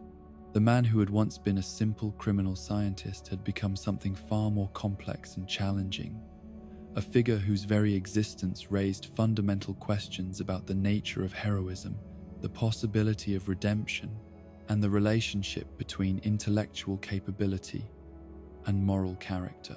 6 decades of publication history had transformed Otto Octavius from a simple nuclear physicist with mechanical arms into one of the most psychologically complex and narratively significant villains in the Marvel Universe, a character whose evolution reflected not only the changing nature of comic book storytelling, but also society's evolving relationship with science, technology, and the moral responsibilities that accompany exceptional intellectual capability. The legacy that Otto had built through his long criminal career and brief heroic experiment represented something far more substantial than the typical accumulation of defeated schemes and temporary victories that characterized most supervillains. His influence on the Marvel Universe extended beyond his direct actions to encompass technological innovations, scientific discoveries, educational institutions, and philosophical questions that would continue to shape storylines and character development long after his individual plots had been resolved. The scientific contributions that Otto had made throughout his various incarnations represented genuine advances in human knowledge and technological capability, creating a complex moral legacy that defied simple categorization as either beneficial or harmful to society. His research in nuclear physics, robotics, artificial intelligence, bioengineering, and neural interface technology had produced innovations that saved lives, improved living conditions, and expanded human capability, even as his criminal applications of the same knowledge had caused destruction and suffering. The academic institutions that bore his influence, from the research facilities he had established during his criminal career to Horizon University's programs that had been shaped by his brief period of attempted heroism, continued to train new generations of scientists and engineers whose work would extend his intellectual legacy far beyond his personal lifespan. The students and colleagues who had learned from his expertise carried forward both his scientific methodologies and his complex example of the relationship between intellectual achievement and moral responsibility. The technological infrastructure that Otto had created through his various schemes and legitimate enterprises had become integrated into the broader Marvel Universe's scientific and technological development, influencing everything from Spider-Man's equipment upgrades to the advanced systems used by other heroes and organizations. The artificial intelligence algorithms, neural interface protocols, and robotic control systems that he had pioneered were foundational technologies that supported countless other innovations and applications. The psychological impact that Otto had on Peter Parker and Spider-Man's development as both a hero and a person was profound and irreversible, creating changes in Peter's approach to crime fighting, his understanding of responsibility, and his appreciation for the complexity of moral decision-making that would influence his character for the rest of his heroic career. The shared consciousness experience they had endured during Otto's tenure as the superior Spider-Man had created an intimacy and understanding between them that transcended typical hero-villain relationships. The philosophical questions that Otto's character raised about redemption, moral development, and the possibility of genuine change had influenced how other Marvel characters were portrayed and how their moral journeys were explored. His temporary heroic period had established precedents for villain redemption that were more psychologically realistic and morally complex than the simple conversion narratives that had characterized earlier comic book storytelling.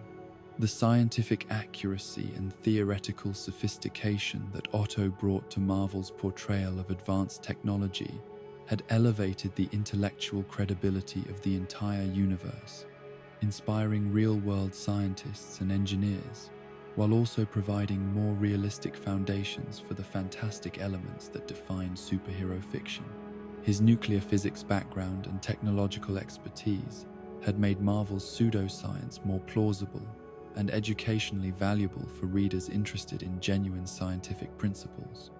The cultural impact of Otto's character extended beyond comic books to influence portrayals of scientist villains in other media, academic discussions of ethics in scientific research, and popular understanding of the relationship between intelligence and moral character. His complex portrayal had challenged stereotypical representations of both heroes and villains, while providing more nuanced explorations of motivation, responsibility, and human nature. The father-figure dynamic that had developed between Otto and Peter Parker over decades of conflict reflected deeper psychological patterns that resonated with readers who had experienced similar relationships with authority figures, mentors, and antagonists in their own lives. Otto's combination of intellectual superiority, moral failure, and psychological insight created a character who could serve as both enemy and inadvertent teacher, providing lessons about power, responsibility, and the importance of moral development alongside intellectual achievement. The environmental and social themes that had become associated with Otto's character during his later storylines reflected contemporary concerns about nuclear safety, technological responsibility, and the potential consequences of scientific advancement without adequate ethical oversight. His history of radiation accidents and technological misuse served as cautionary tales about the importance of balancing innovation with responsibility and public safety. The international recognition that Otto had achieved through his legitimate scientific work during his various attempts at redemption had established him as a figure whose influence extended beyond the American superhero community to encompass global scientific collaboration and international technology transfer. His research had been published in prestigious journals, cited by other scientists, and incorporated into technologies that benefited people around the world.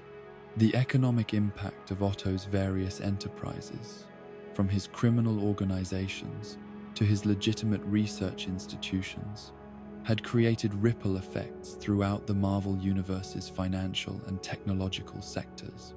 The patents he had filed, the companies he had founded, and the innovations he had commercialized had generated wealth and employment, while also raising questions about the ethical implications of profiting from knowledge gained through criminal activities. The educational legacy that Otto represented was particularly complex, as his example demonstrated both the potential benefits and dangers of exceptional intellectual capability when not balanced by moral development and emotional intelligence. His career served as a case study in the importance of ethics, education in scientific training, and the need for ongoing moral reflection throughout professional development in fields with significant potential for both benefit and harm. The influence that Otto had on other villains within the Marvel Universe was significant and lasting, as his combination of scientific expertise, strategic thinking, and organizational capability had set new standards for criminal sophistication and long-term planning. His leadership of the Sinister Six had established templates for villain team dynamics that continued to influence how criminal organizations were portrayed and how they functioned within the broader narrative structure of the Marvel Universe. The technological arms race that Otto's innovations had created with Spider-Man and other heroes had pushed both sides to develop increasingly sophisticated equipment and methods, contributing to the general advancement of superhero technology, while also escalating the potential destructiveness of conflicts between heroes and villains. His influence on the technological landscape of superhero fiction was comparable to that of characters like Tony Stark and Reed Richards, though applied toward different purposes. The medical and biotechnology advances that had emerged from Otto's research into consciousness transfer, genetic engineering, and human enhancement had implications that extended far beyond his personal quest for survival and power. The techniques he had developed for preserving and transferring consciousness had potential applications in treating neurological disorders, extending human lifespan, and enhancing cognitive capability that could benefit all of humanity if properly developed and ethically applied. The artificial intelligence research that Otto had conducted throughout his career had contributed to the development of more sophisticated computer systems, robotic platforms, and autonomous decision-making algorithms that influenced the entire Marvel Universe's relationship with technology and machine intelligence. His work had raised important questions about the nature of consciousness, the potential rights of artificial beings, and the appropriate limits of human-machine integration. The nuclear physics expertise that had originally defined Otto's scientific reputation remained relevant and influential decades after his transformation into Dr. Octopus. As his research continued to inform developments in energy production, medical imaging, materials science, and other fields that relied on understanding of atomic and subatomic processes, his theoretical contributions had advanced human understanding of fundamental physical principles, while his practical applications had demonstrated both the beneficial and destructive potential of nuclear technology. The psychological research that various Marvel Universe scientists and institutions had conducted on Otto's character and behavior patterns had contributed to better understanding of criminal psychology, the relationship between intelligence and antisocial behavior, and the factors that influence moral development and decision-making in exceptional individuals. His case had become a subject of study that informed approaches to criminal justice, rehabilitation, and prevention. The literary and cultural analysis that Otto's character had inspired reflected the growing sophistication of comic book criticism and the recognition of superhero fiction as a legitimate form of popular literature worthy of serious academic attention. His complex moral journey and philosophical implications had made him a subject of scholarly discussion that extended beyond entertainment into areas of ethics, psychology, and social criticism. The mentorship relationships that Otto had developed with younger scientists and criminals throughout his career had created networks of individuals whose own work and moral development had been influenced by their contact with his exceptional intelligence and complex moral example. Some had been inspired to pursue legitimate scientific careers, while others had been corrupted by his influence toward criminal applications of their abilities. As Otto Octavius approached his 7th decade as a published character, his legacy represented something unprecedented in comic book history. A villain whose impact on his fictional universe had been so comprehensive and lasting that he had become essential to its fundamental structure and ongoing development. His influence extended beyond individual storylines or character relationships to encompass technological infrastructure, philosophical frameworks, and narrative possibilities that would continue to shape the Marvel Universe for generations to come. The eternal nature of his conflict with Spider-Man had evolved into something approaching a symbiotic relationship, where each character's development and growth depended on the challenges and insights provided by their ongoing opposition. Otto had become more than just an enemy to be defeated. He had become a necessary component of Peter Parker's heroic identity and moral development, a relationship that reflected deeper truths about the nature of growth, challenge, and the complex interdependence that characterizes all meaningful human relationships. As we reach the end of our long journey through the complex and fascinating life of Otto Octavius, we find ourselves contemplating a character who embodies some of the most profound questions about human nature, intellectual capability, and moral responsibility that storytelling can explore. Otto's transformation from respected scientist to mechanical armed menace to temporary hero and back to eternal antagonist represents more than just the evolution of a comic book villain. It reflects our own ongoing struggles with ambition, pride, redemption, and the choices that define who we truly are. The tragedy of Otto Octavius lies not in his defeats or his criminal activities, but in the glimpses we've seen of who he might have been under different circumstances, with different choices, with the kind of moral development that could have matched his intellectual achievements.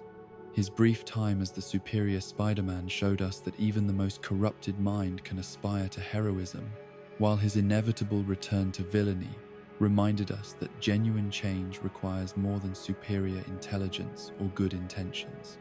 So rest now, and let your dreams drift through the laboratories and lairs of a man whose greatest enemy was ultimately himself, whose brilliant mind could solve any problem except the puzzle of his own damaged heart, and whose legacy reminds us that true superiority lies not in the power of our abilities, but in the wisdom of how we choose to use them. Sweet dreams, true believers.